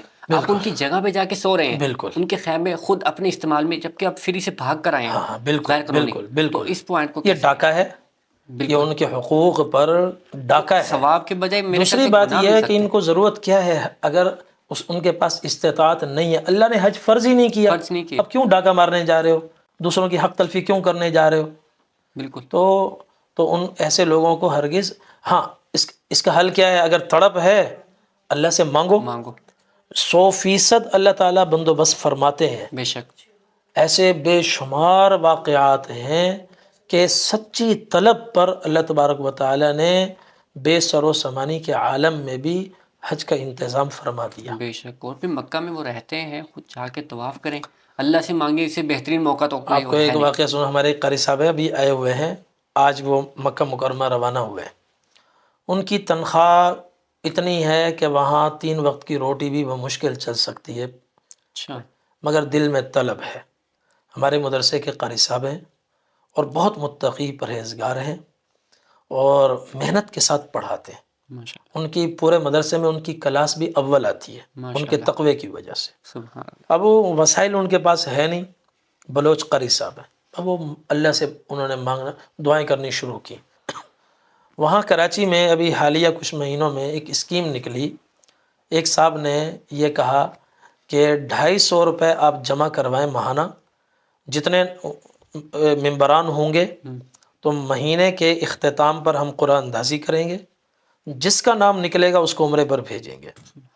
انہوں نے اس میں ممبر بن گئے اور بمشکل 2 مہینے انہوں نے 250 روپے جمع کروائے. قرآن اندازی ہوئی، ان کا نام نکل آیا. اللہ اکبر. اچھا، اب ان کے تو بارے نیارے ہو گئے، تو وہ تو روئیں دھاڑے مار مار کر خوشی سے. انہوں نے شکرانے کے نفل پڑھے، اللہ تعالیٰ سے دعا کی. پھر 30 دسمبر کو وہاں سے وہ چلے تو یہاں پہنچے. اب ان کو ٹوٹل ان کے پاس 150 ریال اور 20 دن انہوں نے گزارنے ہیں. اچھا. ٹھیک ہے، تو اب وہاں پہنچے، فجر عمرہ کیا، عمرہ کر کے باہر نکلے. پیچھے والوں کو اطلاع کرنے کے لیے سم ہونی چاہیے. سم لینے کے لیے گئے تو وہ زین والوں کی آفر لگی ہوئی تھی. ادھر وہ جو کون سی ہے، ایس ٹی سی ہے، ایس ٹی سی ہے، وہ وہاں اس کاؤنٹر پہ کھڑے ہوئے. ابھی وہ پوچھا کہ کیا ریٹ ہے، انہوں نے کہا 30 ریال. پیچھے آواز سنی، سم فری سم فری. وہ پیچھے پلٹے تو زین والوں نے کہا کہ مفت میں لے لو. انہوں نے پوچھا مفت میں کیسے؟ انہوں نے کہا سال کا اخیر ہے، ہم نے آفر لگائی ہوئی ہے. اچھا. ہاں، مفت میں سم بھی ملی اور ہفتے کا پیکج بھی ملا. ٹھیک ہے، پیسے بچ گئے، نہ کوئی سوال نہیں کیا. ٹھیک ہے، اللہ سے ضرور مانگا، اللہ نے بندوبست کیا. پھر آگے کھانے پینے کا مسئلہ تھا، وہ بھی بغیر سوال کے اللہ تعالیٰ نے ان کے کھانے کا بھی انتظام فرما دیا. اچھا، اور سنیں، اب یہ ان کا تقوی ہے. یہ یہاں مدینہ طیبہ میں پہنچے. ہم یہاں مدینہ طیبہ میں آئے ہیں ہفتے والے دن رات کو. اب مجھے ان کا نہیں پتہ، ان کو میرا نہیں پتہ، اتنا پتہ ہے کہ ہم دونوں آئے ہوئے ہیں، صحیح. رابطہ کوئی نہیں ہے. ہم، وہ کس ہوٹل میں ہے کچھ نہیں پتہ، میں کس ہوٹل میں ہوں کچھ نہیں پتہ. اتوار والے دن میرے بھائی وہ بدر کا قافلہ لے کر جا رہے ہیں زیارت پر، ہم، اس میں وہ ہدایات دے رہے تھے اور ان کو وضاحت کر رہے تھے. تو یہ تھے قاری فاروق صاحب. یہ ان کو دیکھتے رہے، ان کو شک گزرا کہ یہ میرے کچھ لگتے ہیں، صحیح. کوئی پہچان نہیں ہے. تو پھر انہوں نے نا میرا بیان چلا دیا. جب بیان لگایا تو میرے بھائی چونک پڑے. انہوں نے کہا یہ کون ہے؟ مفتی قاسم ہے؟ انہوں نے کہا ہاں. تو انہوں نے کہا آپ کیسے جانتے ہیں؟ انہوں نے پوچھا ان سے. انہوں نے کہا وہ میرے بھائی ہیں. فوراً نمبر لیا، اور پیر والے دن انہوں نے جانا تھا مکہ مکرمہ. ہم، ٹھیک ہے، اگر یہ بھائی سے اسی رات پھر ہماری ملاقات ہو گئی. بھائی سے ملاقات نہ ہوتی تو ہم دونوں اپنے اپنے مناسک ادا کر کے واپس چلے جاتے، وہیں ملاقات ہوتی. اللہ کو منظور تھا ہم دونوں کو مدینہ طیبہ میں بھی ملانا، اس کا اللہ نے یہ انتظام فرمایا. اب لوگ سوال کرتے ہیں کہ حج 14 لاکھ کا غریب آدمی کیسے کرے گا؟ جس نے حضرت ابراہیم علیہ السلام کی ندا پر لبیک کہا، جب اللہ نے ان سے کہا نا جی جی. وَأَذِّن فِي النَّاسِ بِالْحَجِّ، اعلان کرو لوگوں میں، اللہ نے انہوں نے جبل ابی قبیس پر کھڑے ہو کر اعلان کیا، یا ایھا الناس ان ربکم بنا بیتا وکتب علیکم الحج فحجوا، اے لوگو تمہارے رب نے اپنا گھر بنایا ہے اور تم پر لازم کیا ہے اس کا حج کرو.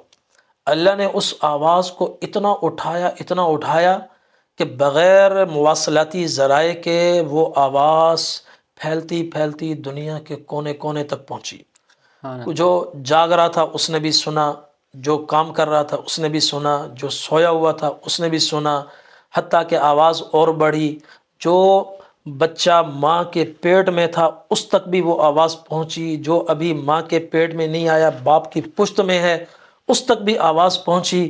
پھر آواز اور بلند ہوئی، عالم ارواح تک آواز پہنچی، سبحان اللہ. اور پوری انسانیت نے وہ آواز سنی. مگر اس پر جس نے کہا لبیک اللہم لبیک لبیک لا شریک لک لبیک ان الحمد والنعمت لک والملک لا شریک لک، اللہ نے اس کے حج کے اسباب پیدا کیے. چاہے وہ لنگڑا پیدا ہوا، چاہے وہ لولا پیدا ہوا، چاہے وہ غریب پیدا ہوا، چاہے وہ امیر پیدا ہوا، حج عمرے کا تعلق پیسے سے قطعا نہیں ہے، اس کا تعلق بلاوے سے ہے اور اس لبیک کا جواب دینے سے ہے، اس سبحان آواز کا ندائے ابراہیمی کا جواب دینے سے اس کا تعلق ہے. سبحان اللہ. مفتی صاحب آپ نے استطاعت کے حوالے سے بہت اچھا مفہوم بتایا. اس میں ایک اور چیز بھی شامل کر لیتے ہیں کہ مختلف ممالک سے عورتیں آ رہی ہیں، ہم دیکھ رہے ہیں حج و عمرے کے لیے، ان کے پاس نان نفقہ ہوتے ہوئے، مکمل اخراجات ہوتے ہوئے، لیکن محرم نہیں ہے، شوہر نہیں ہے، کیا وہ حج و عمرے پر آ سکتے ہیں؟ اس پر شریعت کا کیا حکم ہے؟ دیکھیں اللہ تعالیٰ نے حج کے لیے شرط لگائی ہے استطاعت ہو، جی. اور استطاعت کا مفہوم نبی کریم صلی اللہ صلی علیہ اللہ وسلم علیہ نے بیان فرمایا کہ سواری کا بندوبست ہو، نان و نفقے کا بندوبست ہو، اور یہ تو ہے حج کے لیے شرط. صحیح. اور عورت کی عام زندگی، عام اس کے اسفار کے متعلق حضور پاک صلی اللہ علیہ وسلم نے ایک شرط اور عائد فرمائی ہے. وہ یہ کہ آپ نے فرمایا لا تسافرن امرأة تؤمن باللہ والیوم الآخر الا ومعها محرم، کہ جو عورت اللہ پر اور آخرت پر ایمان رکھتی ہو وہ ہرگز سفر نہ کرے الا یہ کہ اس سفر میں اس کے ساتھ محرم ہو یا اس کے ساتھ شوہر ہو. اب آپ نے سوال کیا کہ اچھا اس لیے ان دو شرطوں کے ساتھ عورت کے حق میں اس حدیث شریف کی روشنی میں یہ شرط لگائی جاتی ہے کہ عورت کے ساتھ اس کا محرم ہو یا شوہر ہو. اس لیے عام فقہا کی کتابیں آپ دیکھیں گے، حنفی علماء، حنبلی علماء، شافعی علماء، سب کی کتابوں میں آپ کو نظر آئے گا کہ عورت دور سے حج پر اس وقت آ سکتی ہے جب اس کے ساتھ شوہر ہو یا اس کے ساتھ محرم ہو. محرم. اب آپ نے ذکر کیا کہ یورپ سے آتی ہیں خواتین، جی دبئی سے آتی ہیں، بعض اب پاکستان سے بھی کچھ آنے لگی ہیں، تنہا آ جاتی ہیں، جی اور ان کے ساتھ نہ محرم ہوتا ہے نہ ان کے ساتھ شوہر ہوتا ہے، ہاں قافلے میں آتی ہیں. قافلے کے ساتھ. تو فقہا نے تو اس کو ناجائز قرار دیا، صحیح. اور علت کیا بیان کی؟ وجہ ناجائز ہونے کی وجہ عورت پر پابندی عائد کی گئی، مرد پر نہیں. عورت اس کے ذریعے سے فتنہ پھیلتا ہے، فتنے. صحیح. اس لیے اس علت کی روشنی میں یہ استثناء فقہا نے نکالا کہ اگر کوئی عورت اتنی بوڑھی ہو کہ اس کے وہ مرد اس کو دیکھیں تو کوئی اثر ان پر نہ پڑے، بلکہ عقیدت میں اضافہ ہو، وہ نانی نظر آئے، دادی نظر آئے، تو ایسی عورتیں چونکہ فتنے کا باعث نہیں ہیں، ایمان کو خطرہ وہ نہیں پر ہوتا. امن قافلے میں سفر کر سکتی ہیں. صحیح. ٹھیک ہے.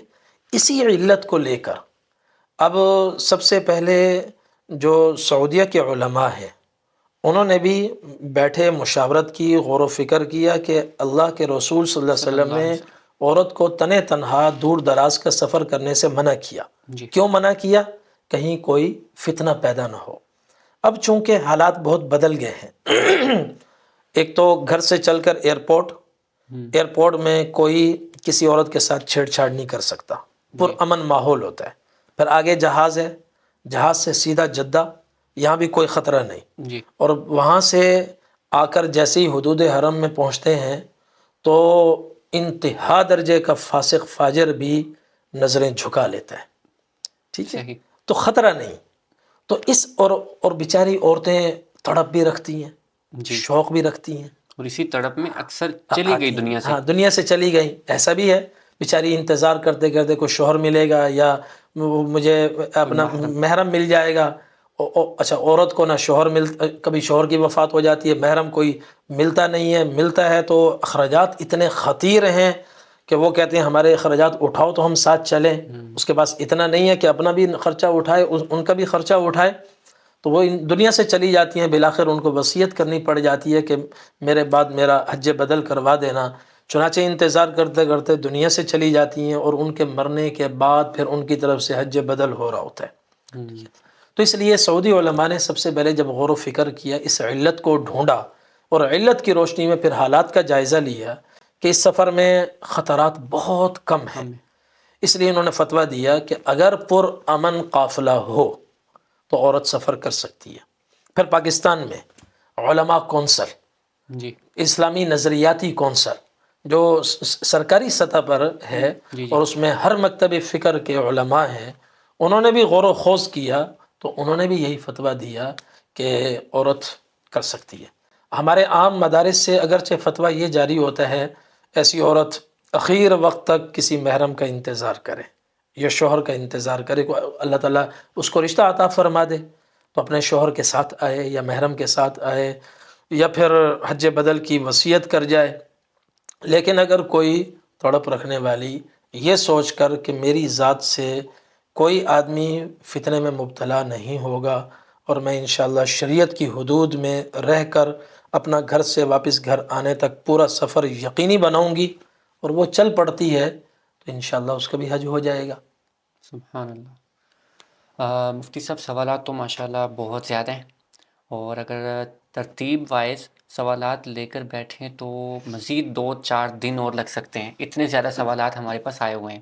حج کے متعلق ہے، پھر آپ کے قافلے کے متعلق، پھر مدینہ المنورہ کی زیارتوں کے متعلق، پھر احساسات کے متعلق، پھر سفر مدینہ کے متعلق. اکثر لوگوں کا کہنا ہوتا ہے کہ ہم جنت کے سفر میں جا رہے ہیں. تو سوالات تو بہت زیادہ ہیں، ایک سے ایک بات نکلتی چلی جا رہی ہے. آپ کا وقت بہت قیمتی ہے، کیونکہ ہماری کوشش اولین ترجیح یہی ہوتی ہے کہ مدینہ منورہ میں جو لوگ آ رہے ہیں نا، وہ آتے ہیں نبی علیہ الصلوۃ والسلام کے پاس وقت گزارنے کے لیے. تو ہم ان سے وقت لیتے ہیں قلیل، بالکل تھوڑا سا، تاکہ زیادہ سے زیادہ وقت وہ مسجد نبوی میں ہی گزاریں. آپ نے وقت دیا، اللہ تعالیٰ آپ کو جزائے خیر عطا فرمائے. میں اب سمیٹتا ہوں اپنی اس پوڈ کاسٹ کو. ایک سوال جو میرے ذہن میں آ رہا ہے وہ یہ کہ آج کل نوجوان طبقہ دین سے دور ہوتا جا رہا ہے، اور اس طرح اور اس لیول سے دور ہو رہا ہے کہ ان کو خود پتہ بھی نہیں چل رہا کہ ہم دین سے دور ہو رہے ہیں. ایسے ایسے جملے بول دیتے ہیں، ایسی ایسی باتیں کر جاتے ہیں کہ ان کو خود بھی اس بات پر ایگری کروانا محال ہے کہ بھائی آپ کیا بول رہے ہو، کیسی بات کر رہے ہو. تو ان کے بارے میں آپ کیا پیغام دیں گے؟ پلس نوجوان اگر کوئی حج کرتا ہے کیسے کرے اور اس پر کیا انعامات ہیں؟ نوجوان کی عبادت اللہ تعالیٰ کو بہت زیادہ پسند ہے، حج کے متعلق بتائیں. دیکھیں، جوانی اللہ تعالیٰ کی بہت بڑی نعمت ہے. بے شک. حدیث شریف میں ہے اغتنم خمسا قبل خمس شبابک قبل حرامک، کہ اپنی 5 چیزوں کو 5 چیزوں سے پہلے غنیمت جانو. غنیمت جان. اور سر فہرست پہلے نمبر پر آپ صلی اللہ علیہ صلی اللہ وسلم علیہ نے وسلم بیان فرمایا کہ اپنی جوانی کو بڑھاپے سے بڑھاپے سے پہلے. پہلے. اور پھر ایک اور حدیث ہے صحیح بخاری کی کہ سبعۃ یظلہم اللہ فی ظلہ یوم لا ظل الا ظلہ، 7 آدمی اللہ کے عرش کے سائے تلے ہوں گے، اور حشر کے دن اللہ کے عرش کے علاوہ کسی چیز کا سایہ نہیں ہوگا. بے شک صحیح. ان 7 میں نبی کریم صلی اللہ علیہ وسلم نے ایک شخص کا جو ذکر فرمایا وہ یہ وشاب نشأ فی عبادت اللہ، اللہ.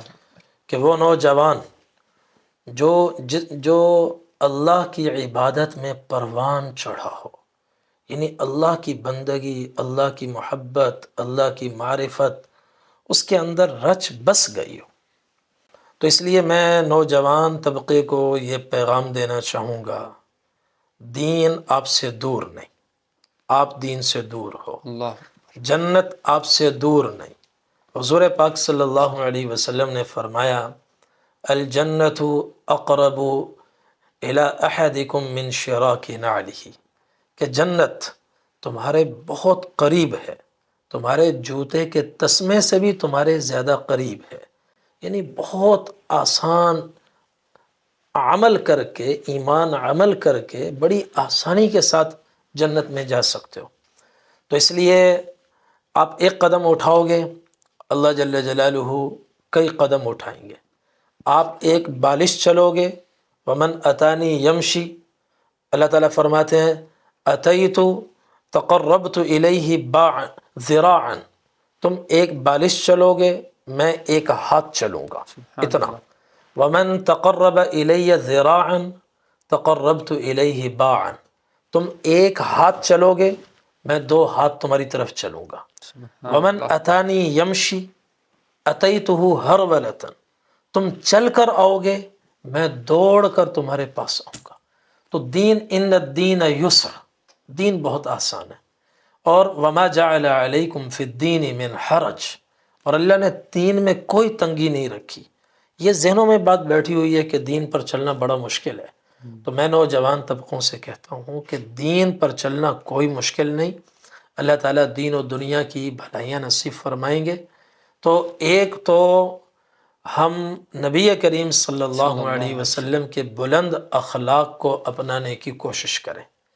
تو نوجوان دوستوں کے لیے میرا پیغام ہے من حسن اسلام المرء ترکہ ما لا یعنیہ، جو اپنے اسلام کو حسین اور خوبصورت بنانا چاہتا ہو وہ فضول باتیں چھوڑ دے، کام کی باتیں کریں. ایک یہ چیز، اور اپنے اخلاق کو بلند کریں. اور آپ نے فرمایا سب سے کامل مومن وہ ہے جس کے اخلاق اونچے ہوں. ابھی شروع میں نے آپ صلی اللہ علیہ وسلم کے اخلاق کا نمونہ پیش کیا، جی. حلم کا اور عفو و درگزر کا. تو وہ چیزیں ہمارے اندر بھی ہوں. بات بات پر جو ہم سیخ پاؤ ہو جاتے ہیں، جذباتی فیصلے کرتے اور جلد بازی کرتے، اس سے اپنے آپ کو بچائیں. تحمل کے ساتھ سوچ سمجھ کر قدم اٹھائیں. الانات من اللہ والعجلۃ من الشیطان، جلد بازی شیطان کی طرف سے ہوتی ہے، تحمل اور بردباری وہ اللہ کی طرف سے ہوتی ہے. تو عزم کریں، نیت کریں، نیت اچھی رکھیں، اخلاق بلند کریں. جو توڑے اس سے جوڑیں، جو زیادتی کرے اس کو معاف کریں، جو برا سلوک کرے اس سے اچھا سلوک کریں. ان صفات کے ساتھ انشاءاللہ ہم اس گئے گزرے دور میں بہت آگے نکل جائیں گے. اللہ تبارک و تعالی حضرات صحابہ کرام کی معیت نصیب فرمائیں گے.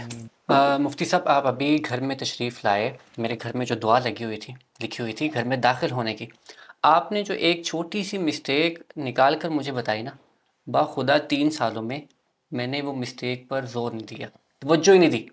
اللہم انی اسألک خیر المولجی لکھا ہوا تھا، آپ نے کہا مولیجی۔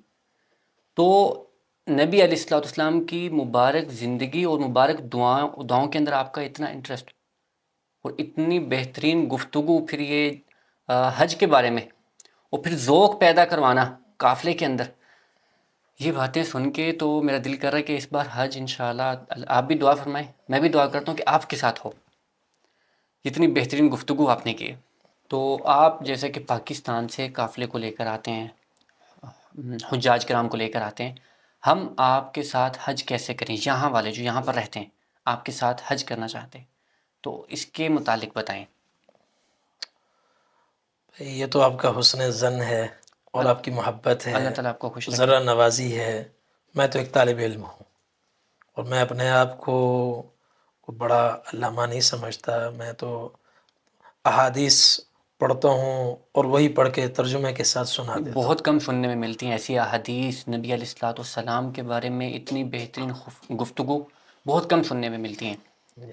اللہ تعالیٰ آپ کو اللہ جزائے خیر تعالیٰ عطا آپ کے فرمائے۔ شوق میں اضافہ فرمائے، آمین۔ اور آپ نے جو مجھ سے اچھی توقعات قائم کی ہیں، میں اگرچہ اس کا اہل نہیں ہوں، اللہ تعالیٰ میرے اندر اہلیت پیدا فرمائے اور حجاج کرام کی بہتر سے بہتر انداز میں خدمت کرنے کی توفیق عطا فرمائے۔ آمین۔ باقی یہاں سے جو لوگ حج کرنا چاہتے ہیں ان کا تو پورا سسٹم الگ ہے، تو وہ تو سرکاری طور پر تصریح لیں گے۔ جی حج کے 5 ایام میں مجھ سے پہلے مجھ سے رابطہ کر لیں۔ میں چونکہ جو قافلہ لے کر چلتا ہوں، رہنمائی تو سب کی کرتا ہوں جی جی شروع میں، لیکن 8 سے لے کر 13 تک میرا قافلہ پیدل ہوتا ہے، تو میں ٹھیک، انہیں اپنے قافلے میں شامل کر لوں گا، صحیح تو بات۔ انشاءاللہ ہم ایک ساتھ چلیں گے۔ اور جو حضرات دوسرے ممالک سے آ رہے ہیں، اگر وہ مجھ سے میرے ساتھ حج کرنا چاہتے ہیں تو نمبر آپ کے پاس ہے جی تو میرے آپ بتا دیں، نمبر بتا دیں۔ پاکستان کا کوڈ ہے جی +92 3009238 693۔ صحیح۔ اس نمبر پر واٹس اپ میرا ہے، مجھ سے جی رابطہ کریں گے تو میں انشاءاللہ ان کو پوری ترتیب بتا دوں گا۔ لیکن باہر کے جو حضرات ہیں، پاکستانی پاسپورٹ کا حامل ہونا ضروری ہے، ان کے ٹھیک، پاس پاکستانی پاسپورٹ بنا ہوا ہو تو صحیح۔ وہ وہاں سے میرے قافلے میں شامل ہو سکتے ہیں۔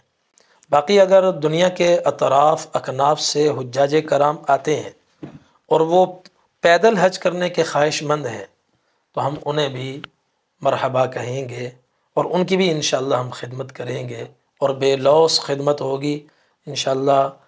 ہمارا قافلہ 8 کی صبح سورج نکلنے سے 20 منٹ پہلے حرم کے سامنے باب الملک عبدالعزیز اور واش روم نمبر 3 کے درمیان میں ایک اونچا پول ہے جی لائٹ کا، جی جی اس کے نیچے ہم جمع ہوتے ہیں، صحیح، وہاں سے دعائیں کر کے پھر ہم شروع پھر کرتے ہیں روانگی اپنا ہوتی ہے۔ سفر، تو ہمارے ساتھ ہو جائیں گے اللہ تعالیٰ آپ کو جزائے انشاءاللہ۔ خیر عطا فرمائے۔ آمین۔ جی ناظرین، یہ تھی بہت ہی خوبصورت پوڈ کاسٹ، جو کہ مہمان آئے تھے پاکستان سے، مفتی بھی ہیں، عالم بھی ہیں، اور شیخ الحدیث بھی ہیں، اور اس سے بڑھ کے الحاج بھی ہیں، اور آپ نے جانی مکمل ان کی انفارمیشن کس طرح یہ حج کرواتے ہیں، نبی علیہ الصلوۃ والسلام کی مبارک زندگی ہر قدم با قدم بتاتے ہیں آنے والے ناظرین کو، اور سکھاتے ہیں کہ نبی علیہ الصلوۃ والسلام کی زندگی، اور پھر ساتھ ہی بتایا جاتا ہے جیسا کہ آپ نے پوری گفتگو میں سنا کہ صحابہ اکرام رضی اللہ تعالی عنہ کا ادب کا مقام کیسا تھا نبی علیہ الصلوۃ والسلام کے مواجہ شریف پر۔ تو اللہ رب العزت سے دعا ہے کہ اللہ رب العزت ہمیں بھی ویسا ہی صحابہ اکرام جیسا ایمان عطا فرمائے، وہ شوق عطا فرمائے، وہ جستجو پیدا فرمائے، جو نبی علیہ الصلوۃ والسلام کی سنتوں پر عمل کرتے ہوئے ہم آخرت کو کامیابی کے ساتھ گزارتے ہیں، جو آخرت تک پہنچ جائیں۔ ہمیں دعا کرنی چاہیے کہ اللہ رب العزت ہمیں مدینہ المنورہ کی جو خوشی ہے، مدینہ المنورہ کی جو اہمیت ہے، وہ ہمارے دلوں میں اجاگر کر دیں۔ اسی کے ساتھ ہمیں اجازت دیں، انشاءاللہ ملتے ہیں اپنے ایک اور نئے مدنی مہمان کے ساتھ، تب تک کے لیے اللہ حافظ۔ السلام علیکم ورحمۃ اللہ وبرکاتہ۔